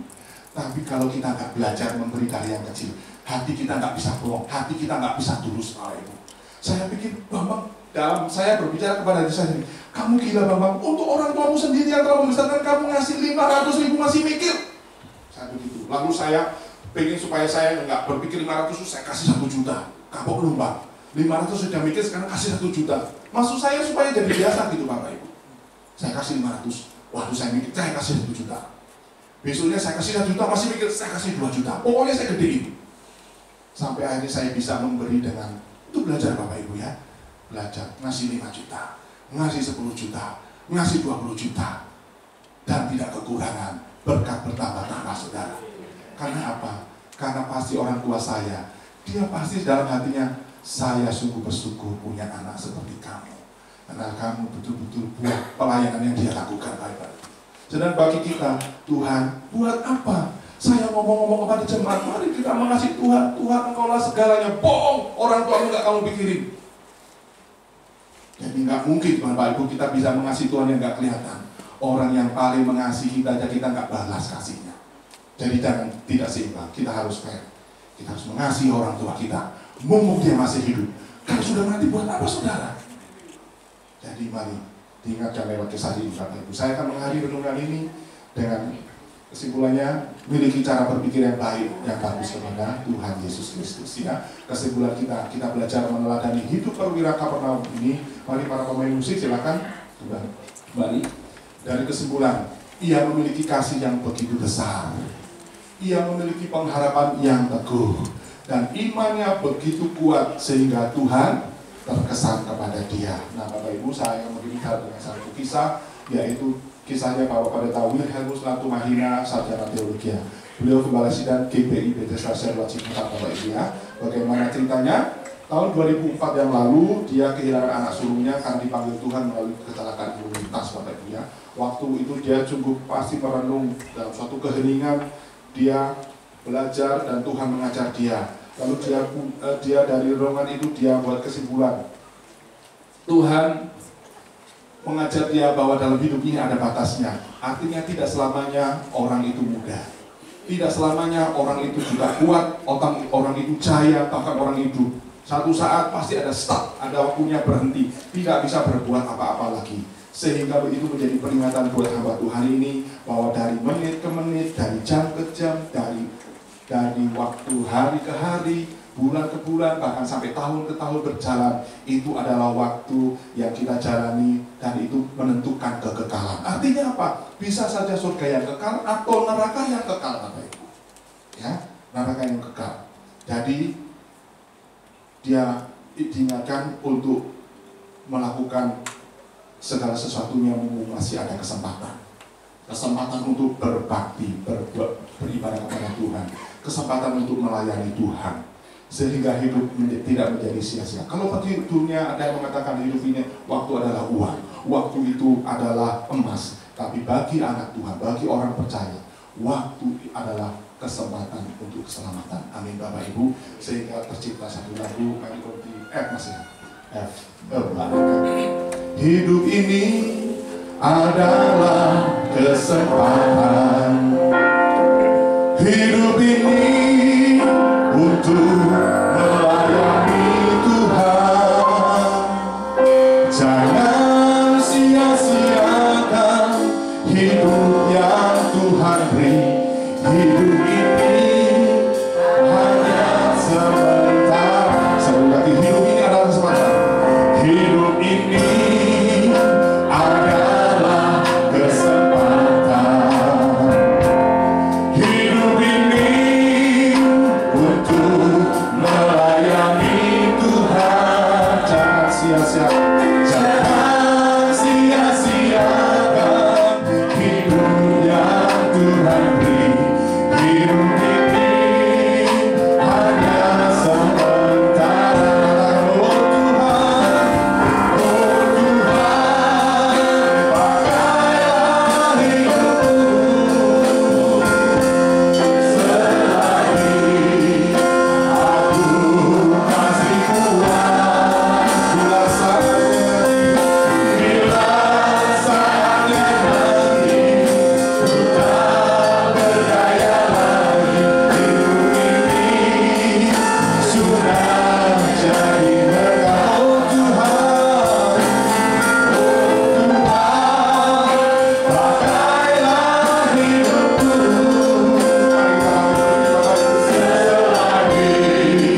selagi aku masih kuat.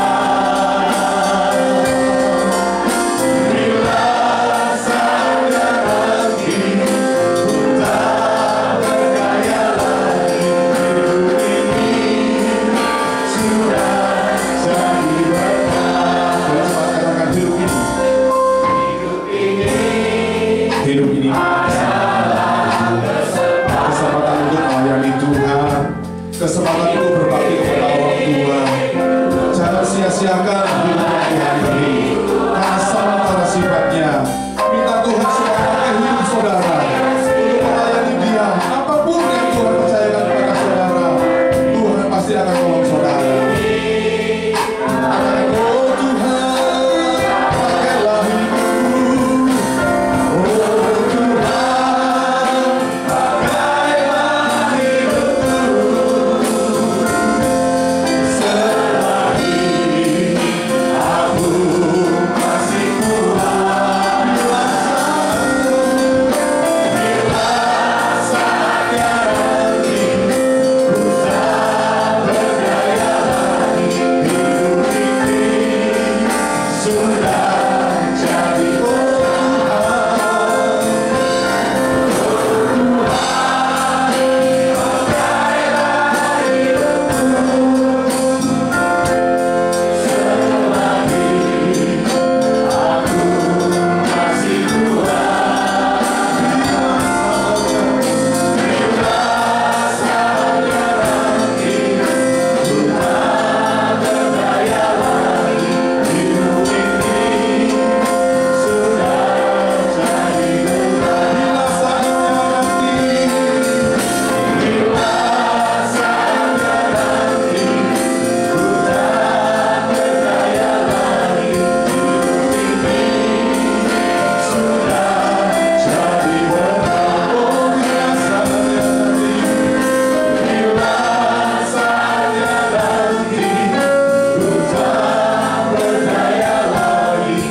jadi bersyukur kepadamu Bapa.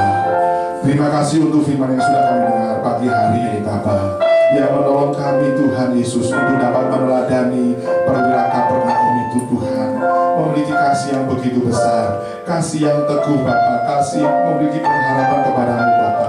Kami percaya Tuhan, Engkau memberkati jemaat-Mu di tempat ini, Engkau memberkati Bapak Gembala kami di tempat ini dan seluruh pelayanan Tuhan. Dan kami percaya Tuhan berikan hikmat kepada hamba-Mu ini Tuhan, untuk terus membawa jemaat-Mu itu belajar lebih mengenal Engkau Tuhan Yesus.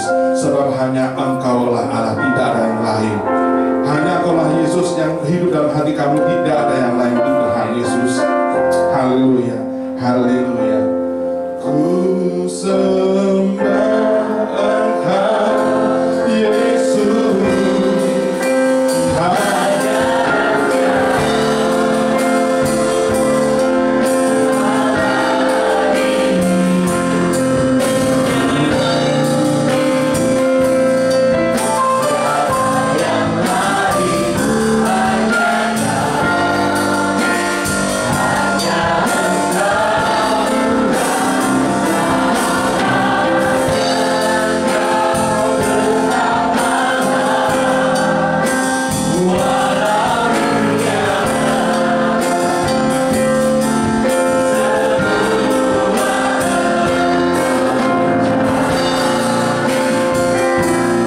Engkau Yesus,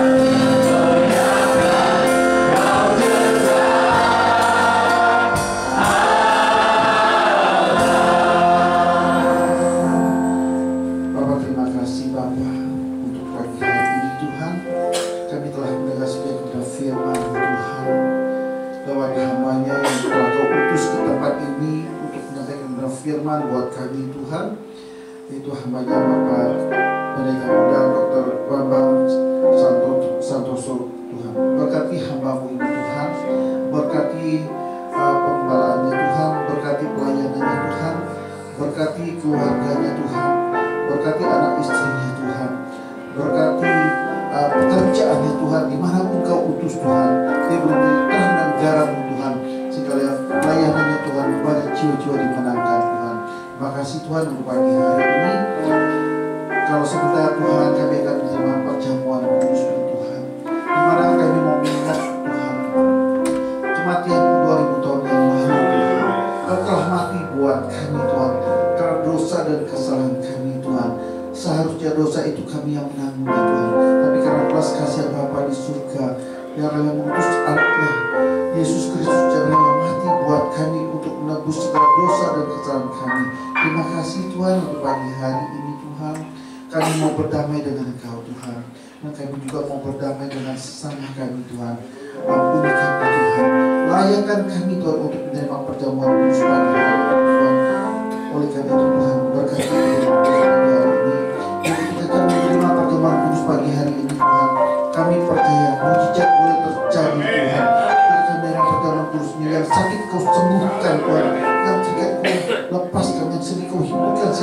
Ibu udah terima semua roti dan anggur.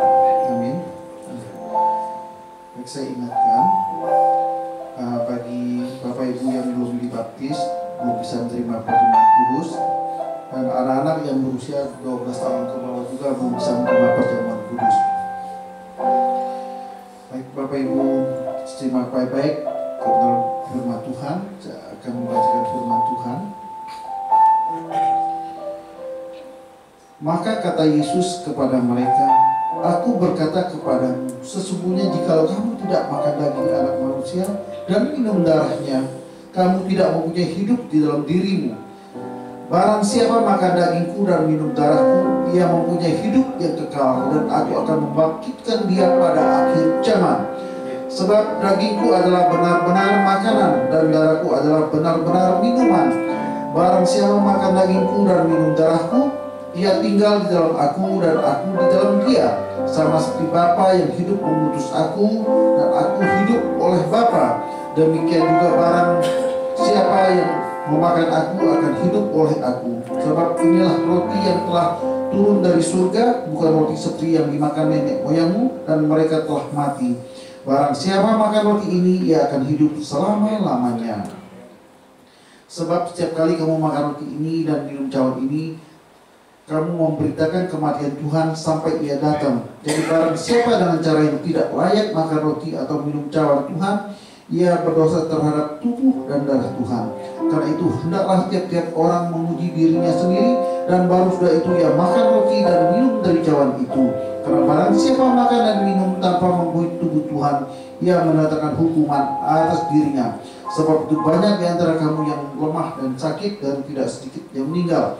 Kalau kita memuji diri kita sendiri, hukuman tidak menimpa kita.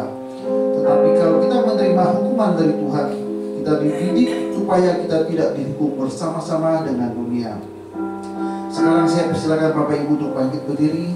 Kita angkat roti kita tinggi-tinggi di atas kepala kita, supaya rasa hormat kita kepada Tuhan kita Yesus Kristus.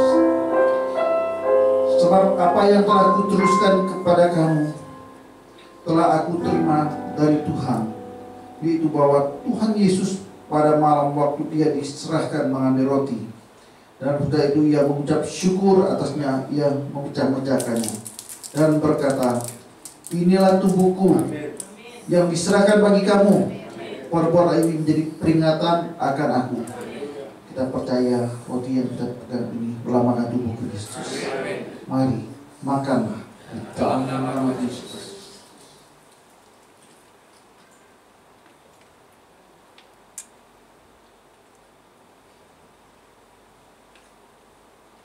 Haleluya. Sekarang kita angkat anggur kita tinggi-tinggi di atas kepala kita, sebagai rasa hormat kita kepada Tuhan Yesus Kristus. Nah, anggur yang melambangkan darah Kristus yang terkujur di atas kayu salib, yang menebus dosa saudara, Bapak dan saya. Demikian juga ia mengambil cawan, sudah makan lalu berkata, cawan ini adalah perjanjian baru yang dimeteraikan oleh darahku. Perbuatlah ini setiap kali kamu minumnya menjadi peringatan akan aku. Mari minumlah.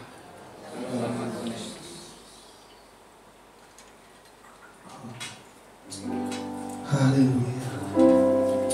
Haleluya. Mari kita sembah Tuhan kita. Terima kasih.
perjamuan kudus pagi hari ini Tuhan. Kami percaya Tuhan, ketika kami menerima perjamuan kudus pagi hari ini, kami percaya dengan iman kami, yang sakit Kau telah menyembuhkan kami dalam nama Yesus Tuhan. Apapun sakit penyakit kami Tuhan, kami percaya Tuhan Kau sanggup menyembuhkannya Tuhan. Yang kita Kau lepaskan setiap kami, oh yang sedih Kau himpunkan setiap kami Tuhan. Apapun masalah kami, kami percaya di dalam nama Yesus pasti ada jalan keluar. Bapa, jauhkan kami dari sakit penyakit apapun Tuhan. Jauhkan kami dari rumah sakit Tuhan. Jauhkan kami dari kamar operasi Tuhan. Kami percaya Tuhan, hanya di dalam nama Yesus ada mujizat. Terima kasih Bapa untuk pagi hari ini. Terima kasih, terpuji namamu. Haleluya. Amin. Amin. Yang telah terima firman Tuhan boleh beri kemuliaan buat Tuhan. Haleluya.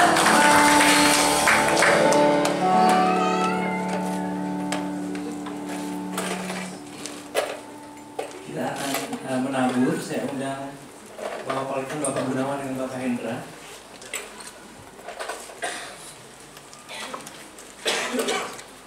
Ibu pada satu doa.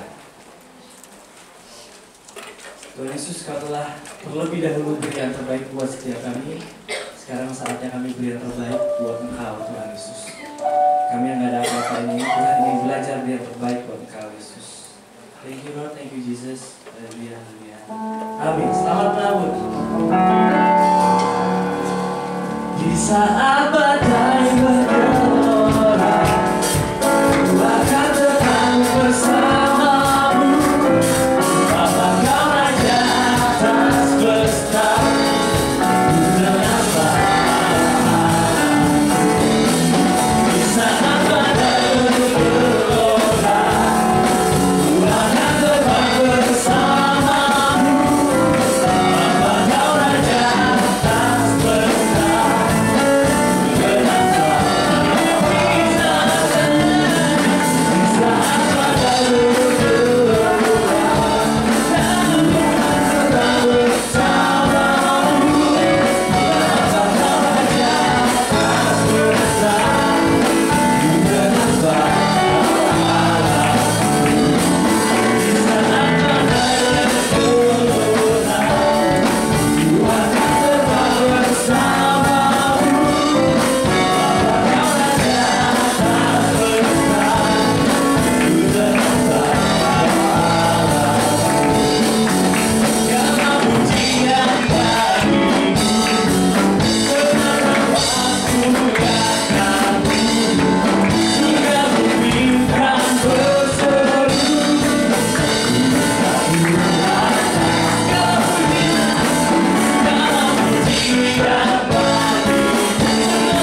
Shalom Bapak Ibu, Shalom semua. Apakah Bapak Ibu merasakan hadirat Tuhan? Amin ya, luar biasa firman Tuhan. Selagi masih ada kesempatan, mari kita lihat di dalam Tuhan, mari kita melayani Tuhan. Selamat datang di ibadah yang pertama di GB Joyful.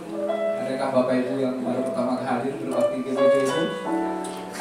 Ya, Bapak pendeta kita, Bapak Bambang pertama kali hadir. Ada lagi?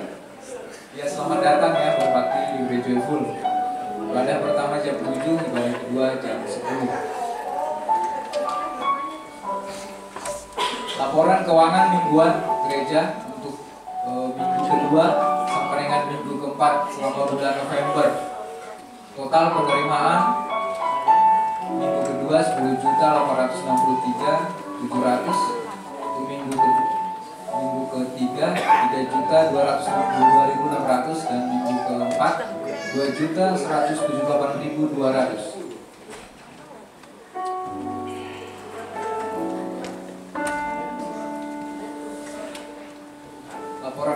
ribuan untuk pengeluaran gereja selama bulan November. Minggu kedua 16.859.348. Minggu ketiga 2 juta rupiah. Minggu keempat 2 juta rupiah.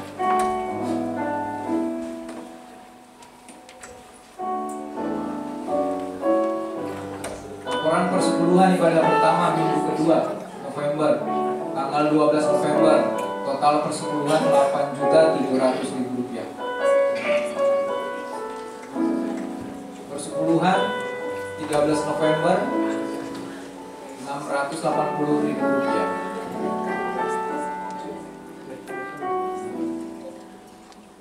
Persepuluhan ibadah pertama 19 November 1.115.000 rupiah.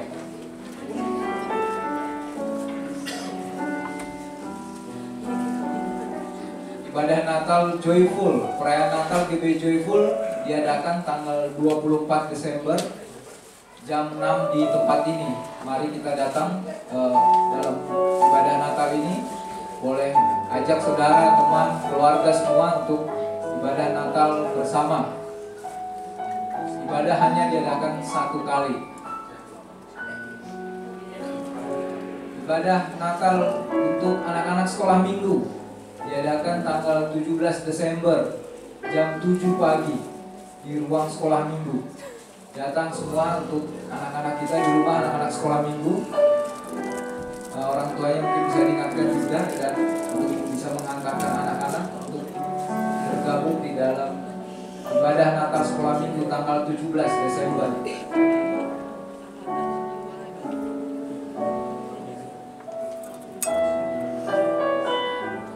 Ibadah Praise and Worship diadakan setiap hari Selasa. Nanti hari Selasa tanggal 5 Desember diadakan di tempat ini jam 8. Yang bertugas Ibu Prapti, Ibu Mel, dan Ibu Erni, dan dua sehat Bapak Parduman Putra. Komsel gabungan nanti hari Kamis tanggal 7 Desember jam 7 di tempat ini diadakan komsel gabungan. Jadi komsel kita yang terakhir di tahun ini, setelah ini lalu nanti kita break sebentar untuk masa Natal. Komsel diadakan lagi nanti di Januari. Jadi Bapak Ibu, mari kita datang untuk komsel gabungan. Di komsel di wilayah-wilayah diadakan, kita adakan digabungkan di tempat ini. Bagi Bapak Ibu yang belum pernah datang ke komsel juga, kami undang untuk datang sama-sama. Mari kita belajar sama-sama di komsel.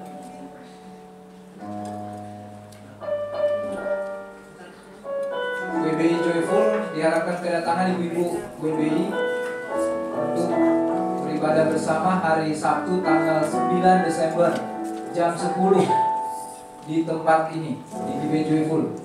Diundang kepada seluruh kaum wanita ya, kaum WBI untuk datang di ibadah GB Joyful.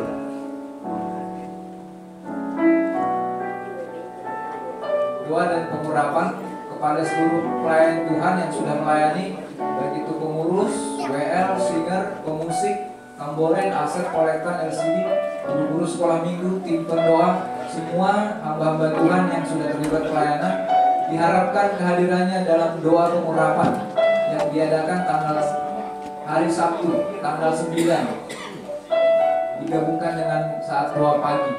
Jadi datang hari Sabtu jam 5 pagi di ruang doa, di tempat ini. Kita akan diurapi oleh Bapak Gembala. Jadi datang semuanya ya. Ibadah yud kepada kaum pemuda-pemudi, mengingatkan kembali para pemuda-pemudi untuk datang hadir dalam ibadah yud tanggal hari Sabtu tanggal 9 Desember jam 5 di tempat ini.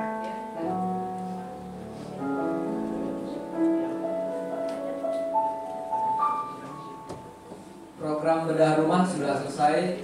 Terima kasih kepada Bapak Ibu yang sudah berpartisipasi dan yang sudah mendoakan.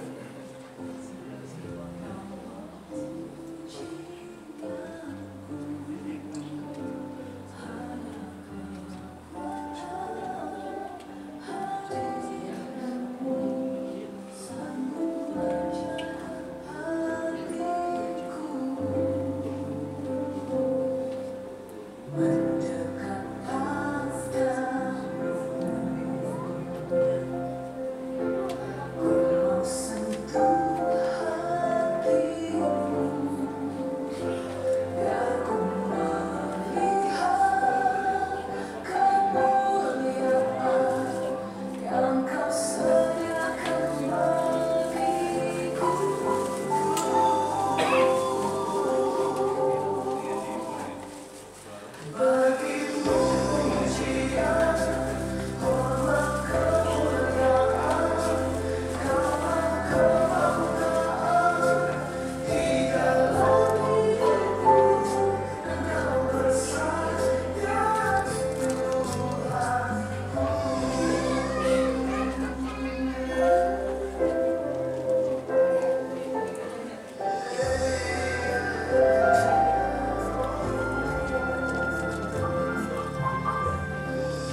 Ibu ini kepada Ibu Syani 27 November. Ada hadir?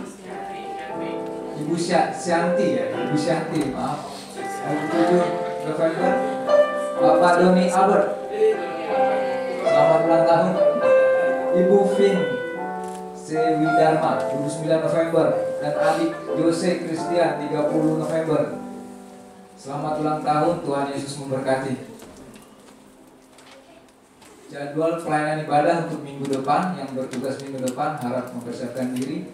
Untuk koordinator ibadah pertama Bapak Irwan Arifin, ibadah kedua Bapak Pardo. Asar kolektan Ibu Dina dan Ibu Yeni, ibadah kedua Bapak Adi dan Bapak Puan. Worship leader ibadah pertama Saudara Dewi Sitorus dan ibadah kedua Ibu Caca. Singer ibadah pertama Ibu Erni, Ibu Syani dan Saudara Tia. Ibadah kedua Bapak Daud Yosua, Bapak Jakob, Ibu Suci. Pendua syafaat ibadah pertama Ibu Yanti dan ibadah kedua Ibu Zeni Aryani. Harap mempersiapkan diri dan jangan lupa nanti akan doa pagi. Kita akan menyaksikan kegiatan gereja kita selama bulan lalu, bulan November. Multimedia.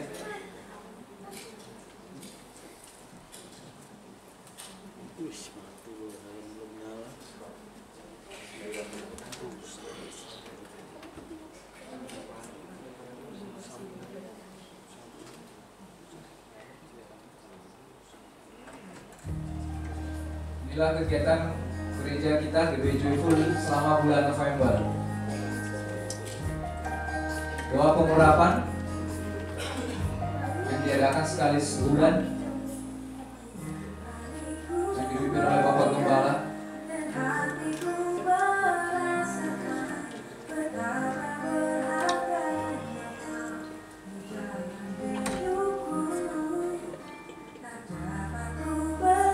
Acara wedding Saudara Sandi dan Saudara Lukas.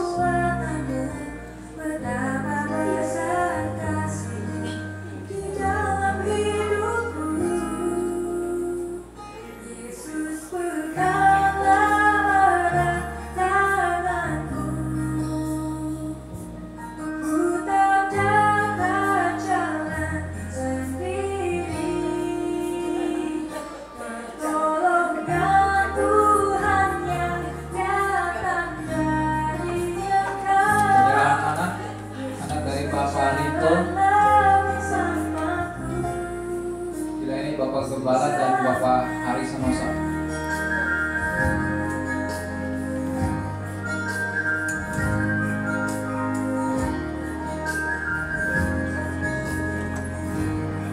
Kunjungan ke rumah Koko Santoso bersama Yud. Ini acara ulang tahun Koko ya. Kunjungan ke rumah Bapak Pendeta Hari Sanosa, pendeta senior kita.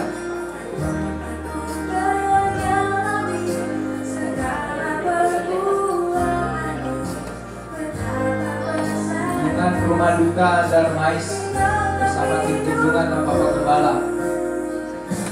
Penghibur Pak Ahok atas berpulangnya kakak ipar Pak Ahok.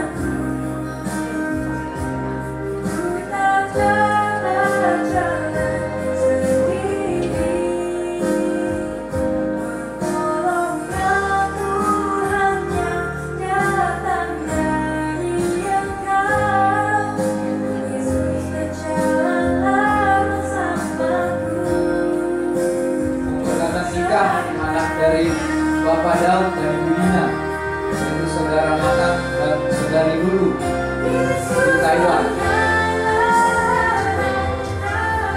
Ya, di pemberkatan di Taiwan.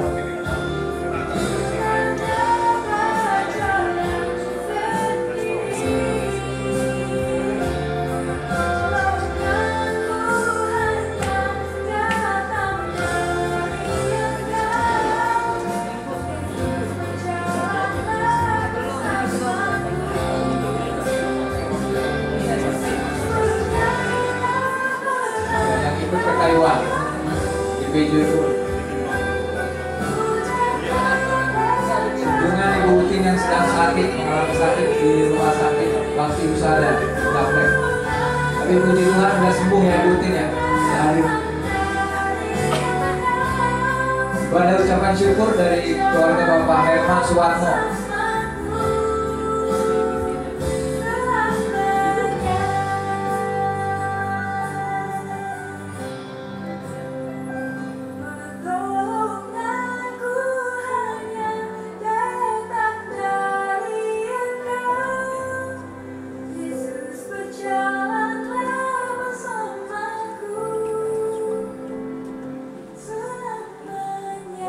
Doa penyerahan anak dari Pak Ahong.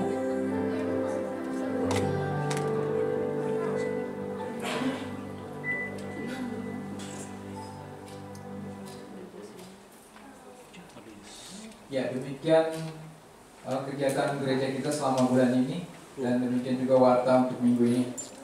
Mari kita bangkit berdiri, kita akan berdoa syafaat.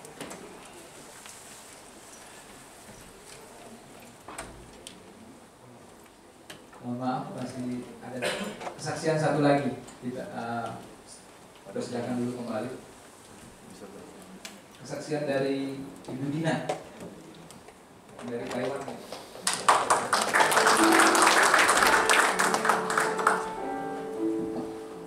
Shalom. Terima kasih waktu yang sudah diberikan saya. Pertama-tama saya mengucap syukur atas doa semua jemaat, terutama Bapak Gembala dan juga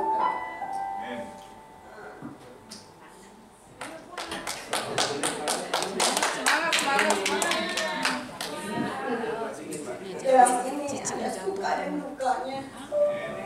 Pertama-tama saya sangat bersyukur pada Tuhan. Mungkin sebagian yang ikut tahu kejadian ini. Dalam keadaan ini benar-benar saya drop, benar-benar. Tapi saya tetap kuat, saya punya Tuhan yang tidak akan terduga-duga. Memang setiap hidup kita tidak tahu apa yang akan terjadi ke depan, kita tidak tahu. Saya pertama kali saya mengucap syukur dan terima kasih karena saya dan keluarga besar sini sudah mendoakan saya, mendoakan keluarga saya. Maka semua boleh berjalan dengan baik. Terutama pertama-tama Bapak dan Ibu Gembala yang selalu mendukung saya dalam doa. Semua jemaat, semua saya mengucap syukur yang sudah mendukung saya, keluarga saya untuk saya dan keluarga saya. Waktu kejadiannya ini sangat parah sekali kejadian. Saya kan berangkat untuk menghadiri pesta pernikahan anak saya di Taiwan. Pada tanggal 13 saya berangkat duluan, tidak sama-sama dengan jemaat. Jemaat berangkatnya tanggal 17, saya berangkat duluan tanggal 13. Pada tahun saya punya kakak satu dari Kalimantan. Memang badannya terlalu besar, terlalu gendut. Saya tidak memikirkan hal-hal yang nggak mungkin itu, saya pikirkan nggak mungkin lah itu. Bersama cucu saya Yoselin dan Rensa, Lisa, anak saya, kami berangkat berenam. Dalam perjalanan tidak ada apa-apa. Sampailah di Taiwan, Cinatan menjemput dan 5 jam dalam perjalanan dari pesawat. Terus sampai di sana mungkin saya juga tidak tahu, mungkin kakak saya ini kelelahan atau apa. Sampailah di rumah Nathan karena di Taiwan itu pasti tingkat rumahnya. Karena dia tinggalnya di lantai 3. Sampai di sana kami tiba, terus saya bilang duduk dulu. Masuklah ruangan yang Nathan biasa berjualan. Duduk di situ saya, ya kita beres-beres bawa barang-barang naik ke atas. Dia ikut naik ke lantai 2. Masih sempat itu dia duduk, udah dia duduk dulu situ istirahat, memang istirahat situ. Dia duduk di bangku dan menelpon cucunya bahwa dia udah sampai. Saya juga tidak tahu apa yang dia katakan, saya tidak tahu karena saya mau beres-beres di atas. Saya bawa barang naik ke atas ke lantai 3 buat tempat istirahat, tempat tidur, tempat masak, kamar mandi di sana. Enggak berapa lama dia panggil saya, nama saya Sucin katanya. Iya, saya bilang, ada kamar mandi nggak di atas? Saya bilang ada, mungkin dia udah tebal atau apa. Saya bilang ada, saya bilang. Karena udah berjalan, mungkin ada 20 menit atau apa, ada seberapa jam lah dia udah duduk. Saya bilang ada, naik aja, saya bilang. Baru ngomong gitu, kutuk, itu itu jatuh. Saya tidak tahu kejadiannya bagaimana, jatuh begitu terlentang. Waduh, pada turun, saya turun, orangnya sudah tidak ada. Itu saya juga nggak tahu harus berbuat apa, pikiran saya udah kacau semuanya. Mana mau menghadapi Natal, mana mau menghadapi teman-teman Jaipur, mana kakak saya kerja itu. Dalam hati saya, Tuhan pasti ada. Saya tolong dengan pertama, saya tekan. Udah kacau semua, tidak dapat berbuat apa-apa. Saya panggil, tidak ada jawaban, tidak ada juga semua. Sinatan dan Lulu telepon itu di Taiwan, ambulannya sebelum datang dia lewat telepon, tolong pertama tekan jantungnya. Itu juga tidak ada, nggak selang 5 menit mungkin datang cepat. Dia tolong, dia bilang pinggir kamu semua orang. Dia tolong yang pertama. Ini sudah tidak ada katanya. Aduh, saya bilang dari mana ini sudah tidak ada, itu kacau pikiran saya. Dibawalah ke ini, ke rumah sakit dengan sebentar. Ditolong saudara semuanya, saya berdoa, kami berdoa, semua kami berdoa, saya percaya kuasa mujizat Tuhan masih ada. Saya berdoa, saya ingat Pak Yoyo. Saya bilang, Pak Yoyo yang sudah gitu aja, Tuhan tolong apa lagi saya umat Tuhan. Tuhan pasti tolong saya ingat lagi waktu itu. Ponakan saya itu, saya pernah minta doakan dulu ya. Waktu di ICU, saya bilang Tuhan pasti tolong. Saya ingat ya, waktu dia di ICU itu Tuhan tolong. Sekarang udah saya Tuhan pasti tolong kakak saya ini. Saya sering berdoa karena kakak saya belum kenal Tuhan. Dia tahu Tuhan, tapi dia belum mau menerima Tuhan. Saya pernah berdoa, saya ingin mereka akan kenal. Mereka sudah kenal Engkau, tetapi mereka belum mau menerima. Mungkin cara ini kali Tuhan akan mempermuliakan nama Tuhan. Anak-anaknya boleh melihat bahwa ada kuasa Tuhan. Saya berdoa ada waktu dalam ruangan ICU dikerjakan, saya berdoa, saya ingin lagi. Hizkia ada pernah minta umur sama Tuhan, ditambahkan. Saya bilang Tuhan, saya kali ini saya minta umur kakak saya 10 tahun aja dah. Tuhan jamah dia. Enggak ada yang mustahil bagi Tuhan. Dalam 4 hari di rumah ICU, kakak saya sehat kembali. Sekarang dia udah pulang ke Kalimantan dengan sehat. Mungkin Tuhan saya Tuhan pernah mempermalukan saya, anak-anak ini. Dan juga saya tidak, dalam hati saya tidak sanggup. Saya mau minta doa pada jemaat tim doa sini. Saya pikir lagi, kalau saya minta doa, pasti mereka akan hilang kesukacitanya. Mereka akan pasti tidak ajak sama saya untuk berjalan-jalan setelah ini. Saya tidak mau, hanya ibu gembala. Saya udah nggak mau, saya punya Tuhan. Setiap anak-anak Tuhan diberi kuasa. Kami berdoa keluarga. Lulu, secara menantu saya sekarang, dia baru kenal Tuhan. Saya malu sama dia. Dia mengambil kesempatan untuk berpuasa. Ayo makan ya. Enggak, sinatan kan dia enggak makan mah. Dia berpuasa untuk doain. Aduh, saya malu. Saya seorang Kristen yang sudah lama kenal Tuhan, tetapi saya tidak ingat dengan puasa. Saya bersyukur saya punya Allah yang hidup. Saya punya menantu yang boleh mengenal Tuhan dari situ. Saya bersyukur. Enggak ada yang mustahil bagi Tuhan, saudara-saudara. Dan saudara ada masalah atau apa, saya sudah mengalami mujizat Tuhan itu masih ada. Mujizat Tuhan itu ya, dan amin kuasanya ya, amin. Jangan tinggalkan Tuhan dalam masalah apapun juga. Saya tidak pernah memikirkan, saya mau minta tolong ini. Tidak, saya menantangkan Tuhan. Saya tetap berseru pada Tuhan. Tuhan tolong, Tuhan tolong. Hari pertama kami lihat tidak ada apa-apa, saudara. Matanya cuma tutup. Saya masih berdoa terus. Apalagi saya tanggung jawab pada anak-anaknya, pada suaminya, karena saya mengajak. Aduh, saya nggak mau. Hari kedua, ketiga suaminya datang. Aduh, perubahan cepat terjadi. Saya berdoa terus, Tuhan dalam setiap detik, setiap menit, setiap jam.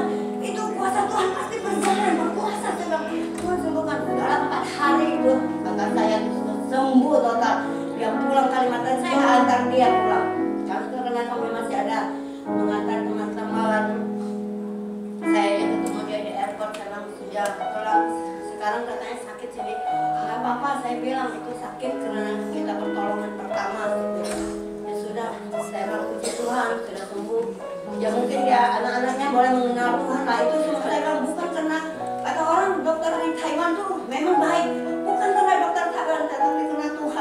Kalau Tuhan yang memberi nafas dan kehidupan mereka, biar ada jadi kejadian ini, mereka boleh mengenal Tuhan. Dan saya mempermuliakan nama Tuhan. Semua itu karena Tuhan. Terima kasih waktu dan kesempatan diberikan kepada saya.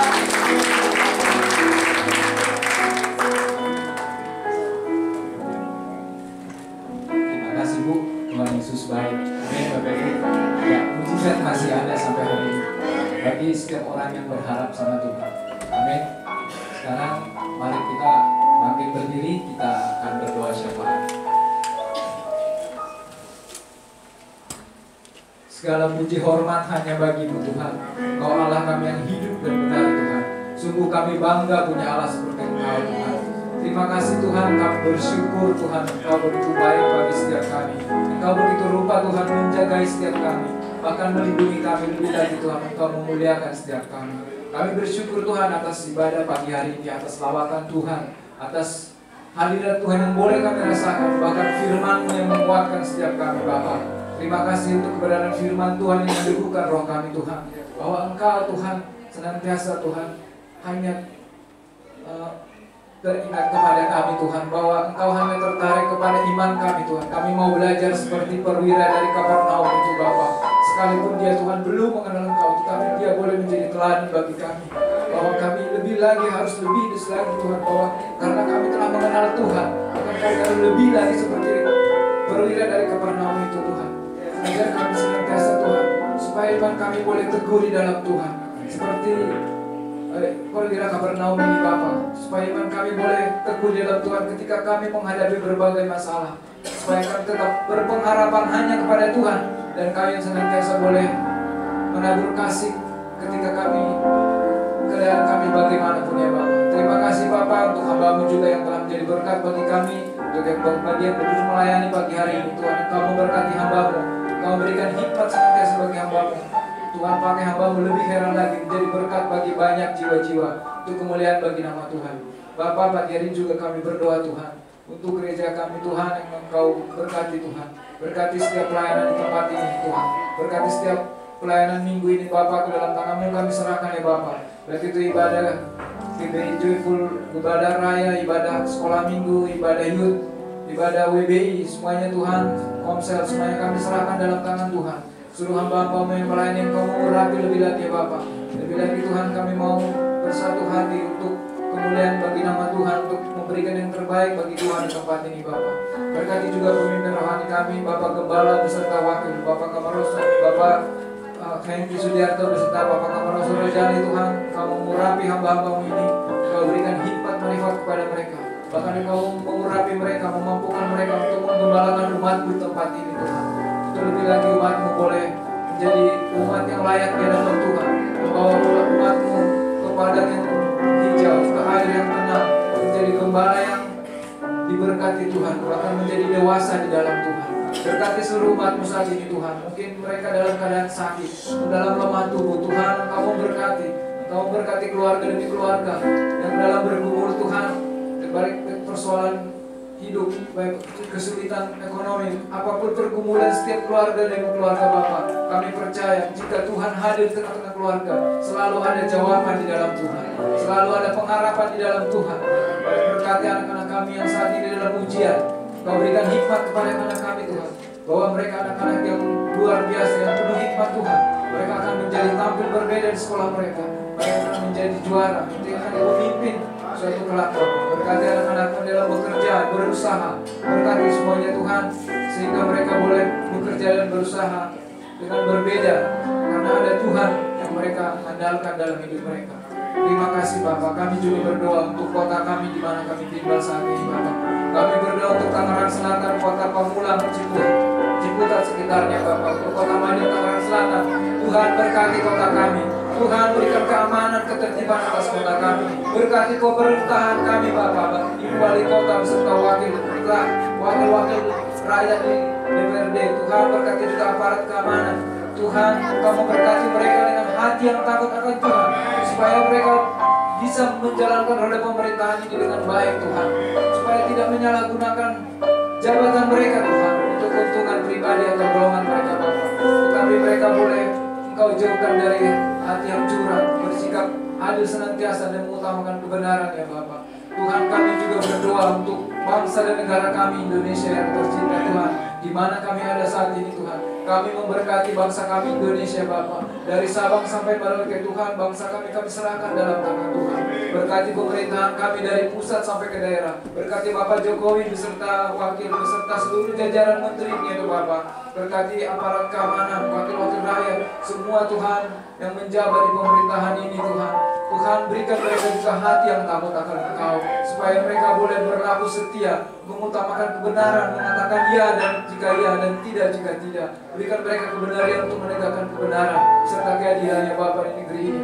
Kami juga untuk berdoa Bapa bagi bangsa kami. Berkati bangsa kami dengan keamanan dan ketertiban. Segala perpecahan bagi bangsa kami, kami tahu itu semua dari kuasa si jahat yang mau menghancurkan bangsa kami. Tuhan, saat ini kami bersatu hati, kami melindungi bangsa kami, dan kami mematahkan segala kuasa si jahat dalam nama Tuhan Yesus.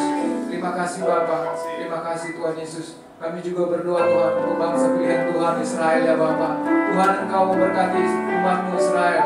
Tuhan, biarlah Tuhan Engkau menyatakan kuasa atas Israel. Berkati jiwa-jiwa supaya mereka bisa menerima Yesus sebagai Tuhan dan Juru Selamat mereka di akhir zaman ini Bapa. Supaya semakin banyak jiwa yang bertobat dan menerima Yesus sebagai Tuhan dan mereka Bapa. Terima kasih Tuhan. Kami serahkan seluruh hidup kami dalam tangan-Mu. Berkati kami semua Tuhan di dalam segala kegiatan kami, semua kami serahkan dalam tangan Tuhan Bapa. Kami berdoa Tuhan untuk yang sakit juga saat ini Tuhan. Hamba teringat juga Tuhan, ayah hamba sedang sakit dan berbaring di ICU Tuhan. Kami jamah dia Tuhan. Tuhan, darah-darah hamba oleh pilur-pilur Tuhan Yesus, ayah hamba boleh sembuh di dalam nama Tuhan Yesus. Segala penyempitan pembuluh darah, peredaran darahnya boleh normal semua di dalam nama Tuhan Yesus. Tuhan memberikan kekuatan sekalipun ayah hamba Tuhan saat ini ada di Medan di ICU Tuhan. Engkau memberkati kuasa mujizat Tuhan terjadi di ruang ICU saat ini. Boleh kesembuhan total boleh terjadi atas Papa saat ini di dalam nama Tuhan Yesus. Terima kasih Tuhan, kami percaya Engkau Allah yang sanggup melakukan banyak hal yang maha mujizat lebih dari apa yang kami pikirkan. Terima kasih Tuhan. Inilah doa kerinduan kami. Sempurnakan doa kami Tuhan. Kami alaskan semua doa ini Tuhan. Hanya dalam nama Tuhan Yesus kami berdoa dan bersyukur. Amin. Kedua tangan kita. Yesus, padamu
Semua berkat daripada Engkau Tuhan. Kami percaya oleh karena itu Tuhan, kami memberikan yang terbaik buat Engkau Tuhan.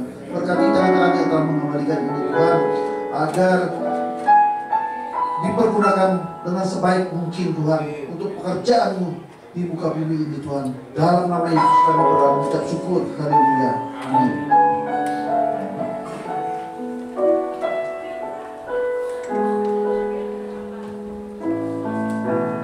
Bapak, sebentar kami akan pulang. Kami akan berpisah satu dengan yang lain Tuhan. Dalam Engkau boleh menibahkan kami ke rumah kami masing-masing Tuhan, dengan tidak ada satu kekurangan apapun ya Bapak. Dan kemanapun yang kami akan pergi sepanjang hari ini, kami percaya Tuhan tetap menyertai kami. Tuhan tetap mengawali kami, dengan tidak ada satu kekurangan apapun. Baik Bapak Ibu, sebelum kita pulang, kita mau menerima berkat dari Tuhan kita Yesus Kristus. Kita angkat kedua tangan kita, kita arahkan hati kita mau menerima berkat dari Tuhan kita Yesus Kristus. Tuhan memberkati engkau dan melindungi engkau. Tuhan menyinari kau dengan wajahnya dan memberi kau damai sejahtera. Tuhan menghadapkan wajahnya kepadamu dan memberi engkau damai sejahtera. Diberkatilah engkau waktu engkau keluar, diberkatilah waktu engkau masuk. Engkau akan dipakai menjadi kepala dan bukannya ekor. Engkau semakin hari semakin naik dan bukannya turun, sehingga apapun yang kau kerjakan akan dibuat Tuhan berhasil. Diberkatilah kesehatanmu, diberkatilah pekerjaanmu, diberkatilah pelayananmu, diberkatilah semua keluargamu, anak, istrimu, cucu, menantu, semua kita diberkati oleh Tuhan. Terima kasih Tuhan, sampai kita boleh bertemu pada Tuhan kita Yesus Kristus untuk kali yang kedua, perjumpaan yang indah di awan yang permai. Kita ingin diberkati pagi hari ini. Mari sama-sama katakan amin.